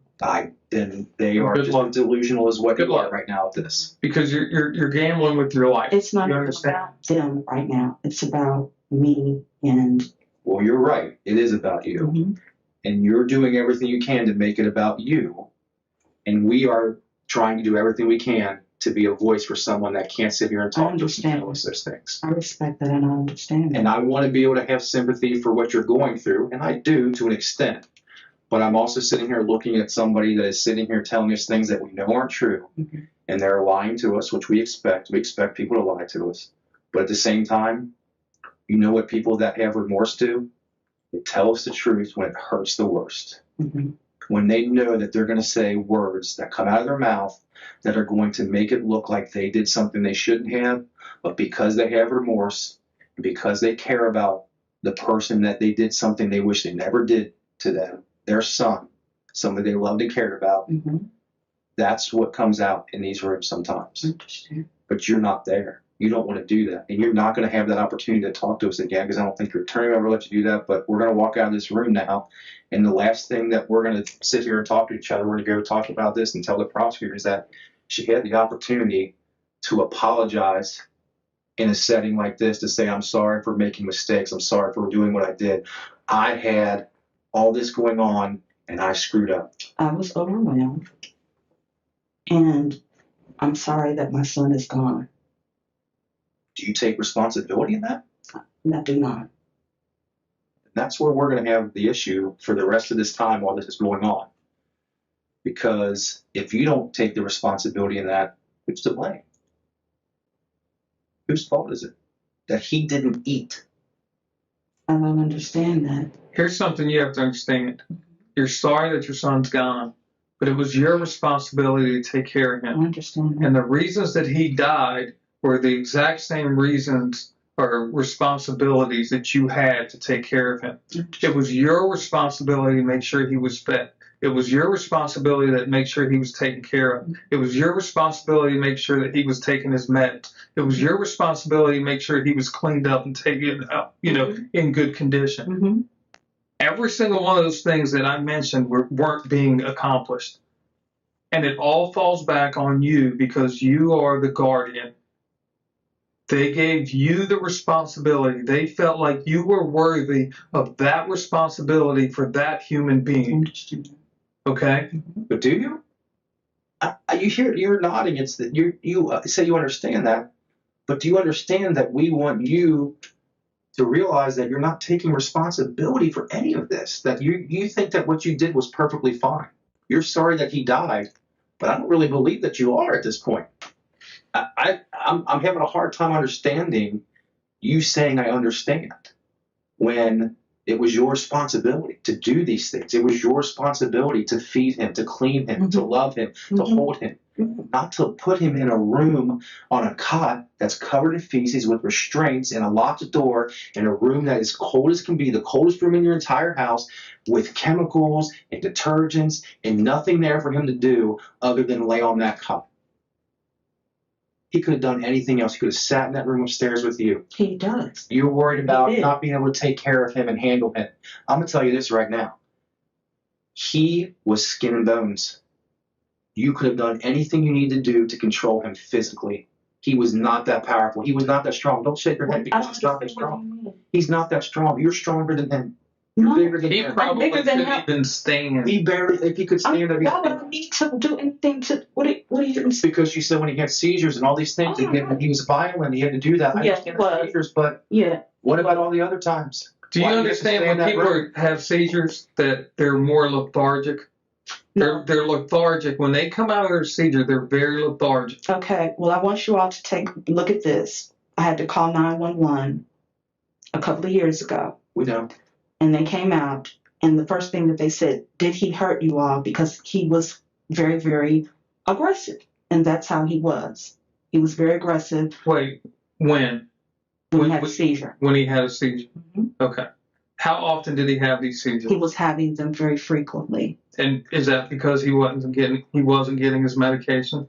No, I think it was, no, he was getting his medication. I mean, if he was getting his medication, I would believe he's taking medication to stop the seizures. Mm-hmm. When, again, years ago, when he was taken care of very well, seizures wasn't an issue. From what I understand with Dr. Shapiro, a lot of kids with autism end up having seizures quite frequently. JJ was just late doing it. Okay. How many seizures do you think you had at ABS? He didn't have any yet, but there were times that I had to call when he did have seizures, and he would. But he only had seizures. He didn't have seizures at ABS. He didn't have seizures in the doctors. You had to call for whatever, and I get it. I can't explain why. I can't explain when. Well, again, see, this is where we're trying to figure things out. Okay, because when we talk to you, your main focus is seizures. That's all you talk about is seizures. But when I talk to anybody that took care of him or had, any type of, like the schools is what I'm saying, or the doctors and everything else, the seizures was in his medical history. You have to. But they never had any issues with him. He didn't get diagnosed with seizures until COVID, when he was at home. When he was attending ABS, the first part, he did not have seizures. Okay, well, ABS is telling me something different because he didn't go. He went back to ABS for a very short period of time after COVID. But they say yes, seizures was in his medical history, but they never had an issue with seizures. He wasn't there that long. What do you mean? He was there for years. No. When he went back, when he was formally diagnosed, is what I'm saying. COVID, you mean. Correct. Okay.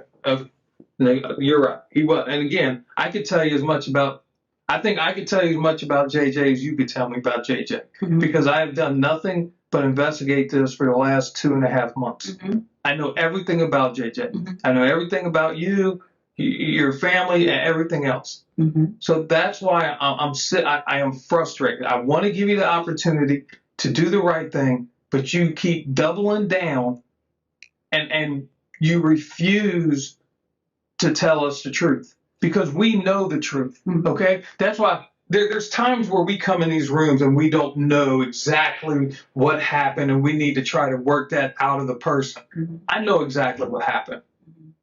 Okay? But I wanted to give you an opportunity to show some remorse, to help us, understand why JJ died. JJ was a healthy young man. Mhm. Besides his autism, I mean, he didn't, when I say healthy young man, he didn't have heart disease. No. He didn't have diabetes. No. He didn't have high blood pressure. No. He didn't have any of those things that usually kill a human being. Absolutely correct. So he didn't just die. He died because there was a chronic neglect of his well-being. He suffered and suffered and suffered. This wall's gray, right? Yeah. Yes. You're telling me every time I say this wall's gray, you're basically saying no to everything that we're telling you. That can't be true. I'm telling you this wall's gray, and you're saying no, it's black. I'm telling you it's gray. You're saying no. Mhm. That's what's going on right now. You're saying you gave us meds. There's no indications that he was I given had us meds. just given him his medication and Caesar medication nasally from his nasal passage. I just did that. I don't understand. Did you do it after he'd already passed? No. He had a seizure. He couldn't have had a seizure after he passed. Then why isn't it his I don't understand that. I don't understand that. I don't. And I just don't. I don't understand why his medication wasn't in his system. And can we work on a little bit of logic at this point? Can we go with logic? What's logical at this point? I think that's kind of where we are. We're trying to come up with reasonable logic as to why things are happening while you're coming up with just completely irrational logic to say you don't know why. But the answer is you do know why. I don't. People starve because they're not fed. That's the logical conclusion, right? People that are supposed to take meds but they're not in their system, it's because they weren't getting their meds. That's logical. You can't make a phone call unless you put the number in and press send. That's logical. Why are we not talking about what the logical conclusion is for how and why JJ died? Why are we just sitting here talking about you saying, I don't understand that? I understand, but I don't understand. I can't believe it. I don't understand why. No one's going to believe this. They're going to be with me. Why are we I not didn't say talking they about would believe with me. I did not say that. when I just asked said- about your family, saying Yeah, I that said- they wouldn't. They asked me, and I said I would think they would, but that's not the point at this point. The point is, I did everything that I possibly could. I did not starve my son. Yes, I was overwhelmed, very much so. A lot of things happened. But I did not just leave him in a room and ignore him. That has never happened. Never. Logic would suggest otherwise at this point. Okay, well, I'm telling you that it didn't happen that way, sir. I'm telling you about my life. It did What not. happened? Why did JJ die? I didn't, until you all told me, I would not have imagined. Forget about what we told you. Okay. JJ was in your care. Mm-hmm. Why did JJ die? Like I told you, JJ was a healthy young man. Mm-hmm. He didn't have any, diseases that would kill him. Mm-hmm. Why did JJ die under your care? I wouldn't have known. I thought I was doing everything. You know why you don't know? It's because you didn't do what you were supposed to do. You didn't take care of it. No. You stopped. Something happened and you stopped, which is what we're telling you. Tell us when that happened. Tell us when that started. Tell us when things got to the point where you couldn't keep taking care of him. Was it a plan? Did you have a reason? Did William come up with something and say, hey, we can't do this anymore. In order for us to live our lives, we can't have JJ. He's going to be like this forever. Absolutely not. Or that he didn't want him? Did he force you to make a choice? I mean, see, these are things I understand. That could have easily happened, and it happens every day in this world. No, there was never. And No, and if he ever tried to make that choice, it'd always be JJ. Okay.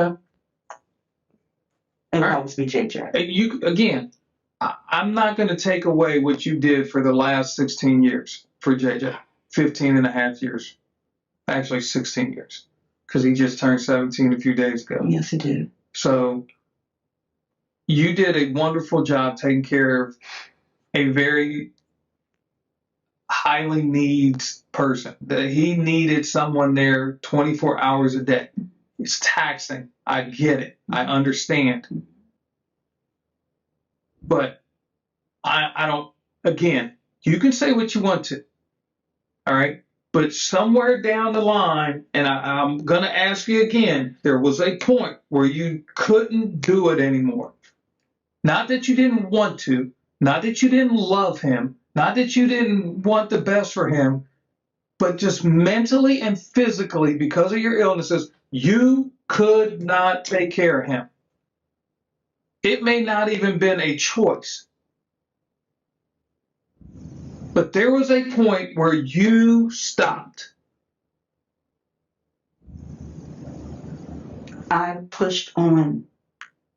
I did not intentionally ever try to stop. I would push myself to make sure that he was okay. He wasn't. He was malnutritioned. He was severely underweight. Okay? His muscles were like his body had eaten his muscles away to try to survive. Do you understand that? Those are things that we know for a fact. Mm-hmm. His body was eating his muscles to try to survive because he didn't have the appropriate nutrients in his body to survive because he was not being fed. And he couldn't say, feed me. He couldn't say. He could. Well, not enough to the point where you or William were taking care of him. He was in a room that nobody on this planet would think is reasonable for a child to be in. Anyone. He wouldn't stay in the room. He would be with me during the day. He would be with me. Do you understand? He died in that room. I understand that. He died in that room. He shouldn't have been in that room ever. I'm going to tell you that. He shouldn't have been in that room ever. That could be it. I thought I was doing what the best thing for him as far as warmth. There's a room right next to there that had a bed that had. That was in there. That was William's room, and it was disgusting. It doesn't matter whose room it is. You're an adult. He's an adult. He's a child. He's special needs. He needed help. He needed things that you guys also needed, but he needed them more. And you're right. You did everything you could. He needed them more. Mm-hmm.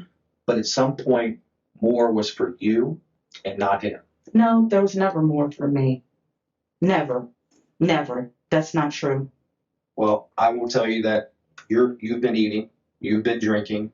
You've been sleeping in a bed. You've been warm. You've been. I have not really. No. I mean, other than I get your cold here, but again. No. At home, I've been cold. You had 2 refrigerators with lots of food. That were not my refrigerators. well, the one was. The one. Again, it is not logical for you to sit here and say that you were not allowed to eat that food that was in there. And in my big refrigerator, a lot of that food was William's. He had both refrigerators. He had the 2 that were downstairs, and he would put his food in my refrigerator. Do you all understand that? I understand. So William didn't want to give food to JJ either? He did not. And did he convince you to not feed JJ at any point? Absolutely not. Then how does JJ not eat? I don't understand that. I thought that maybe with his attitude change, he was depressed, but I didn't think that he wasn't eating. His attitude change was probably depression from the standpoint of, why am I not getting fed? Why am I not getting food and water? Why am somebody not taking care of me? Why am I had just given him I'd be something to eat. depressed. No, you did. I did. Okay, No, you did. I did. He didn't eat it. You didn't see him eat it. And you're relying on William now at this point, who, after we've sat here and talked to you, that your mom was 30% of the help, but really for transportation. William's no help. But you're depending on him to help. And now you're I pointing have the finger been. at everybody else but you. I'm not pointing the finger at my mother. Why Look, not? say Mom everybody- took care of him. think your mom was way more than 30% of the needs that she took care of him. What if I told you that your mom spoke to one of the ladies at ABS and told them that she was very concerned about JJ's well-being if something ever happened to her? Mm, You think could be a true statement? no. My mother had dementia, so Well, I don't believe that she could she say had that. dementia at the end. Babe. No. I mean, she That couldn't was have had dementia when she was driving JJ around, taking him to As I school. look back, Correct? no, that is very incorrect. Okay. So they, That's a scary thought. well, I didn't know. I would see things, but I didn't know. I didn't know. And then COVID hit, and it was best for us to stay at home. Okay. Well, we've given you every opportunity to tell us what happened.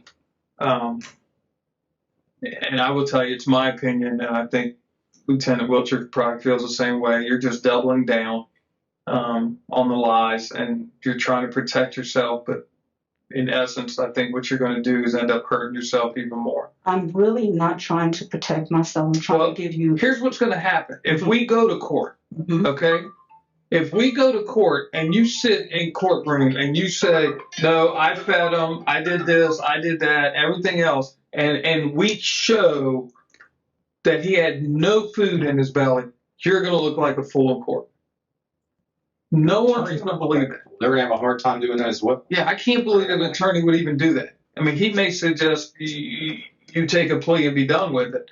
I mean, because I don't know, again, the evidence, the facts, the things that you can't argue are overwhelming in this case. Overwhelming. Mm-hmm. So you can get on the stand and say, I fed him, I took care of him, and everything else. But then we're going to get on the stand and say, well, he starved to death, he had no food, he had no fluids in his body, he didn't have, his body was eating his muscles, he was extremely malnutrition, he was extremely underweight. I mean, I could go on and on and on. He probably, at the very end, couldn't even stand up because he was so weak. So for you to say that he came upstairs and he was with you and everything else couldn't be true. It is true. He came upstairs the night before when he had the seizure. He walked up the steps. He walked up the steps and said, JJ, you're going to fall. Now, I'm going to stop you. Because in your first, you did stop him. Now, I will say in your first interview, you said he attempted to come upstairs and you stopped him. And you took him back down and you put him to bed. Correct. And he went to bed around 9:30. That's right. And then you didn't check on him again until 11. That's right. If you're so concerned about him and he's having all these seizures and everything else, I don't know how you could wait till 11 a.m. to go check on him anyway. Okay, I understand. But again, I'll be honest. Can I finish what I was going to say? Go ahead. I was very sick, so I depended on William to check on him. So that's different than what you told us last time. That is a change in your story. You never mentioned anything about you being sick, vomiting violently, or anything else the first time that you I said I had 3 autoimmune diseases. I said that, but I didn't go into detail about how sick I was. But none of these affect your brain to the point where you can't do logical things like take care of a child that needs you. They're physical ailments that affect you. That's not necessarily true. No. So if that's the case, then we're never going to be able to discuss logic at this point if you're telling me that's the issue. So it's either all you or it's not you. So you can't say you did everything but then say you didn't do anything. You can't say William did it because he's not here and claim that you made that everything, that he did nothing. He wasn't part of it. So I'm saying that I gave and did everything I could for my son, and that I never tried to give up or never would let him starve or set him in a room and let him sit down with feces and have a dog collar and all these things. I'm saying that the reason why he was in that room, yes, things have been crazy. William said, we'll put him in that room. It's colder upstairs in your room. I have an electric blanket that heats me up. I was afraid to put an electric blanket on JJ. Just my fear. We set him in there the day before he had a seizure. I gave him some tomato soup. I did not give him any solids because I was afraid that if he had a seizure, that something would get stuck. I gave him that. I gave him his emergency medicine and something to drink. I did do that. We set him down there. He liked the cot. That was his, for some reason, his favorite thing.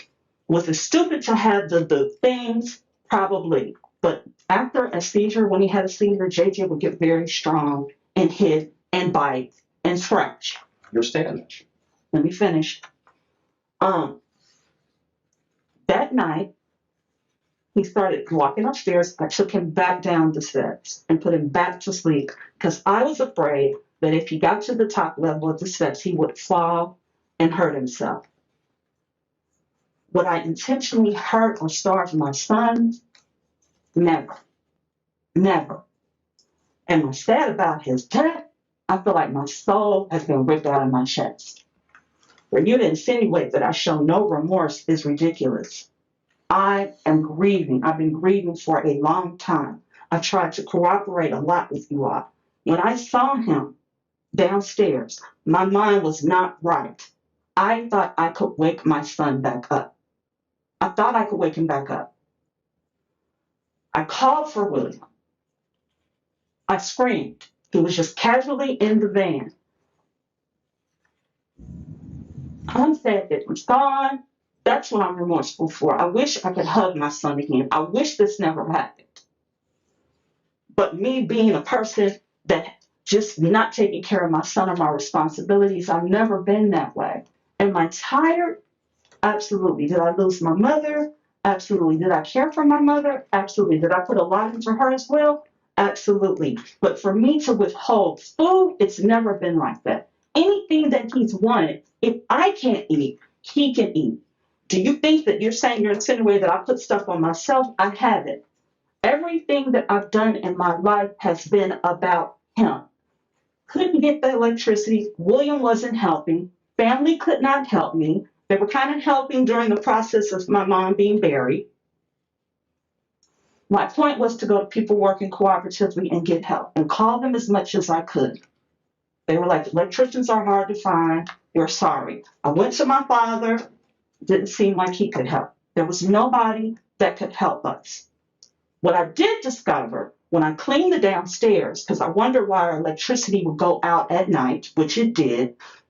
Great that you all were there. You got adequate light and electricity. My mother's room didn't really have light. The hallway doesn't have light. The bathroom, the main bathroom, the light goes on and off. So I don't understand. JJ's room doesn't have any power at all. I don't understand how you all got electricity, but somehow magically you did. In the middle of the night, the heat goes out.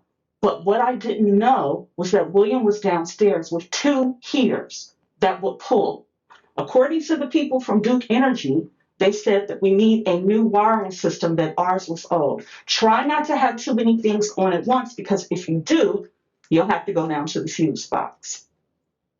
You can't, we bought a little burner. We can't use the stove. The refrigerator works. There's no hot water. There's no hot water. I have to boil water, have to sit in the tub and pour the water over you.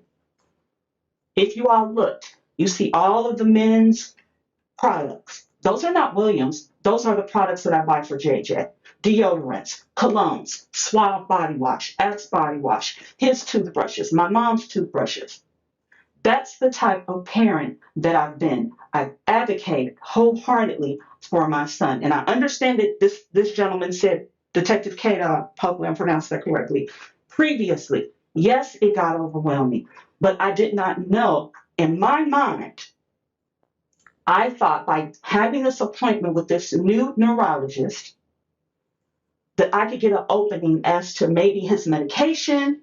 Was it depression? What was going on with his weight loss? Is he growing? But my mother was his friend. They were friends. She was not his primary caregiver. In the many years that he was alive, my mother bought him a shirt. She didn't have to buy him anything, that he wasn't under her care. I bought all of his clothes, and if you all saw, he had tons of clothes, shoes, whatever, and my father would send things as well. I brushed his teeth, I gave him his medicine.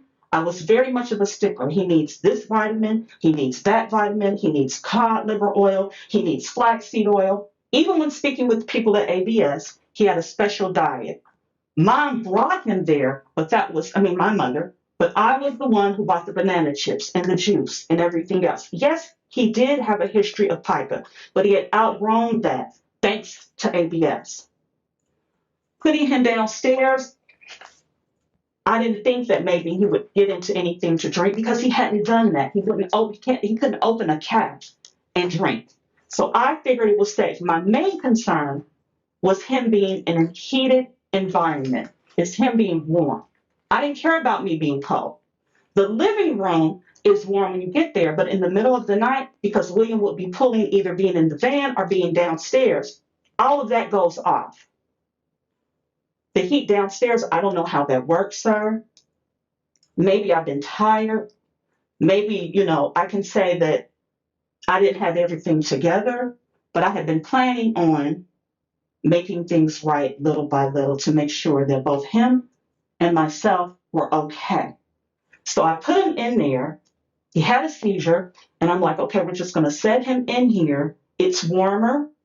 It's cozier. He won't be somewhere where the heat will get cut off. At no time did I think he was just sitting in feces and he doesn't even really bowel movement on himself. No one's seen him with feces on it. I keep him very clean. Even when we don't have hot water, I've made a way. You take a pot, set him on the chair, take a cup, pour it over him. We have wipes all over the house, tons of baby wipes. We get baby wipes, we clean him. He's got pull-ups everywhere. That's no problem. He'll either go get a pull-up or I get a pull-up. I have them in my purse. They're in the car.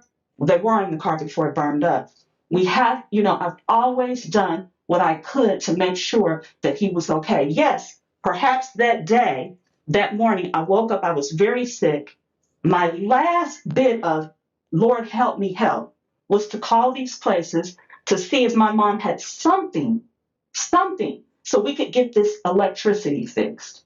In my mind, we get the electricity fixed. We get all that stuff out because my mother was a hoarder.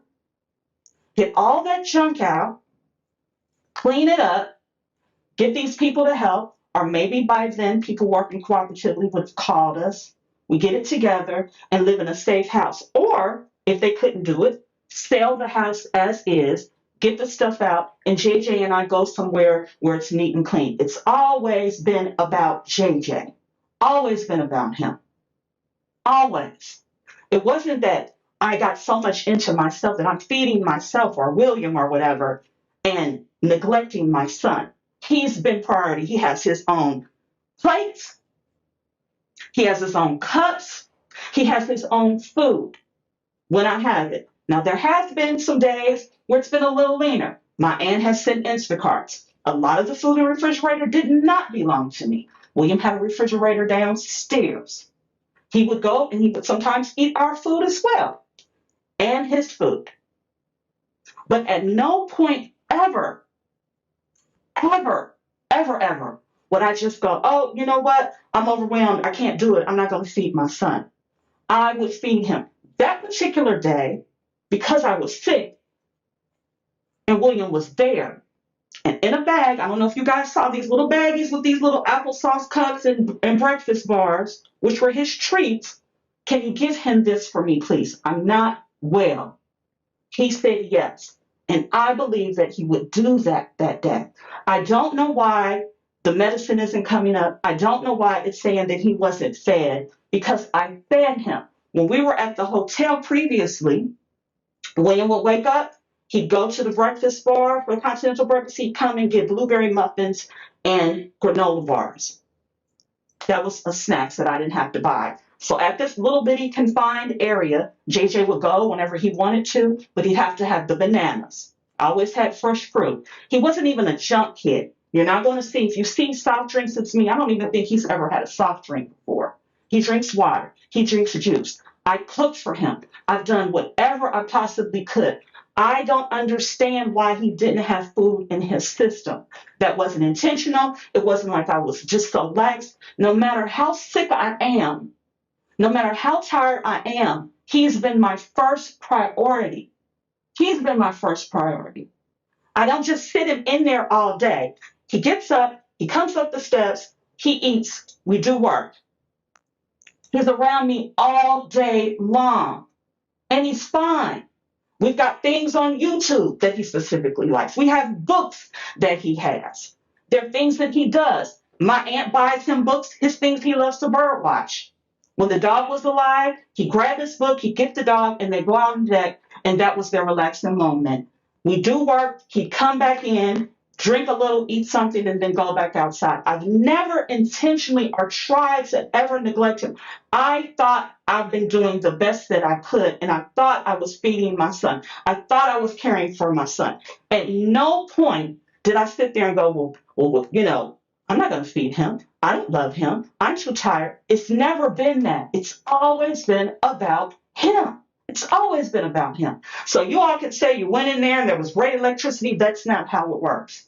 I would wake up in the middle of the night, there would not be heat. Now, had I known that William was downstairs with 2 heaters pulling the heat, or the car was sitting there pulling the heat, the electricity rather, not the heat, in hindsight, it would have been better. But to deal with him in his mouth, to deal with him in an argumentative state, it was too much. My best way was to move and get him out of our lives. And then JJ and myself could live a good life. A good life.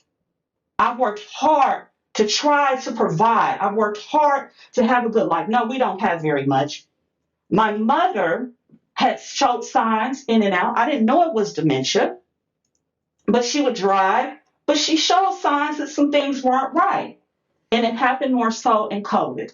The first seizure happened at home during COVID.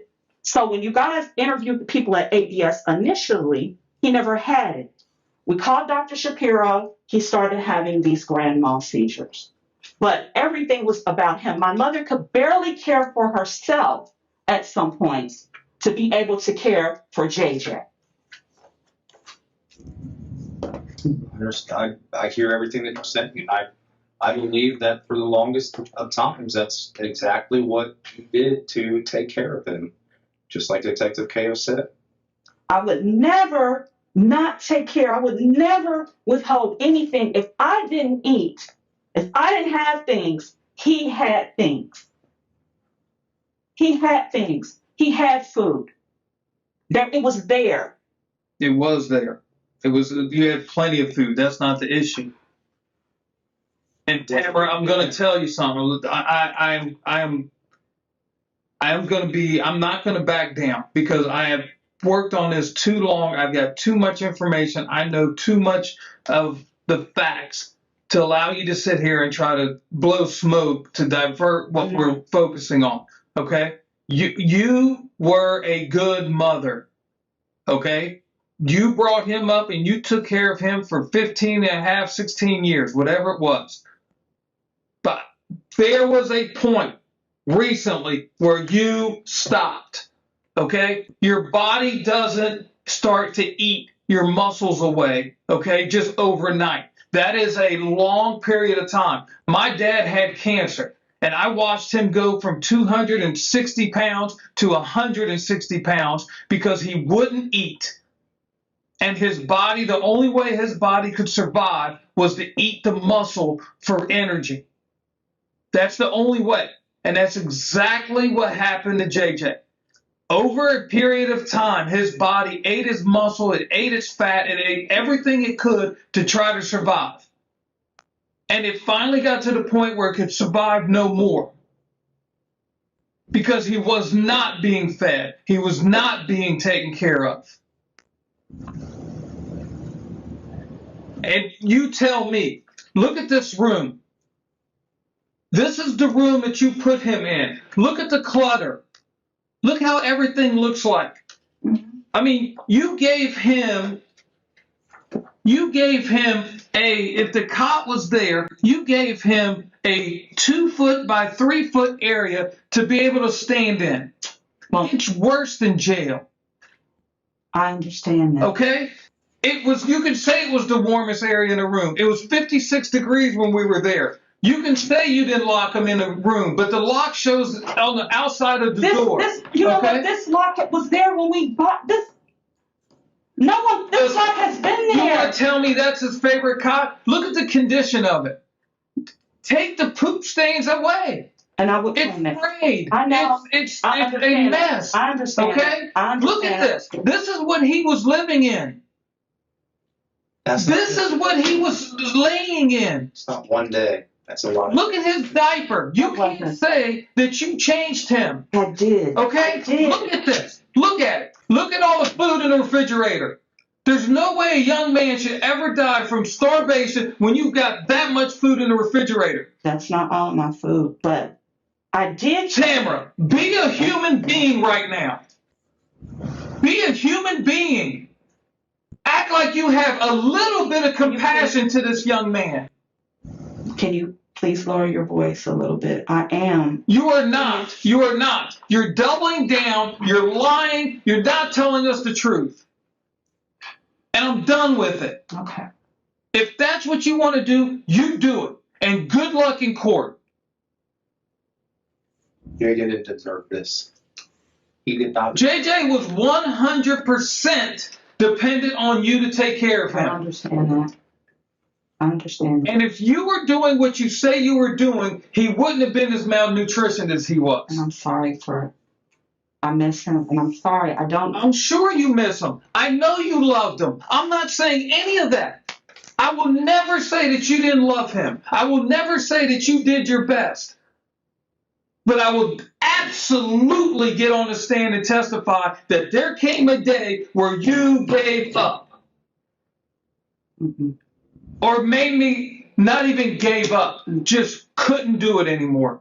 I never. You just couldn't do it I anymore. never gave up. Well, I'm telling you, the evidence is different, and I'm not going to waste your time or my time any further. Okay? I understand. We'll be right back. Mm-hmm. Okay, that's your parole. Don't put it on in here, okay? No. We'll let a female officer come in. Mm-hmm. The evidence was too much to overcome. William Turnage, her boyfriend of 30 years who slept just steps from that basement room, took a plea deal. To save himself from murder charges, he agreed to testify against Tamara. He told the court that had he been more proactive, the teen would still be alive. He apologized, but the judge called him a monster and sentenced him to 11 to 15 years. Tamara, at her sentencing, still didn't apologize to Jeremiah. Instead, she apologized for staying in an abusive relationship. The judge called it the most heinous, torturous case she had ever presided over. She looked at Tamara and said, "You are not his mother. You are a monster. He didn't choose you. You chose him." Tamara Moore received 15 to 20 and a half years. 2 adults in one house every single day, and not one of them made a single call to save him. If this case made you feel something, say his name in the comments. Subscribe, because stories like Jeremiah's deserve to be told right. Stay safe.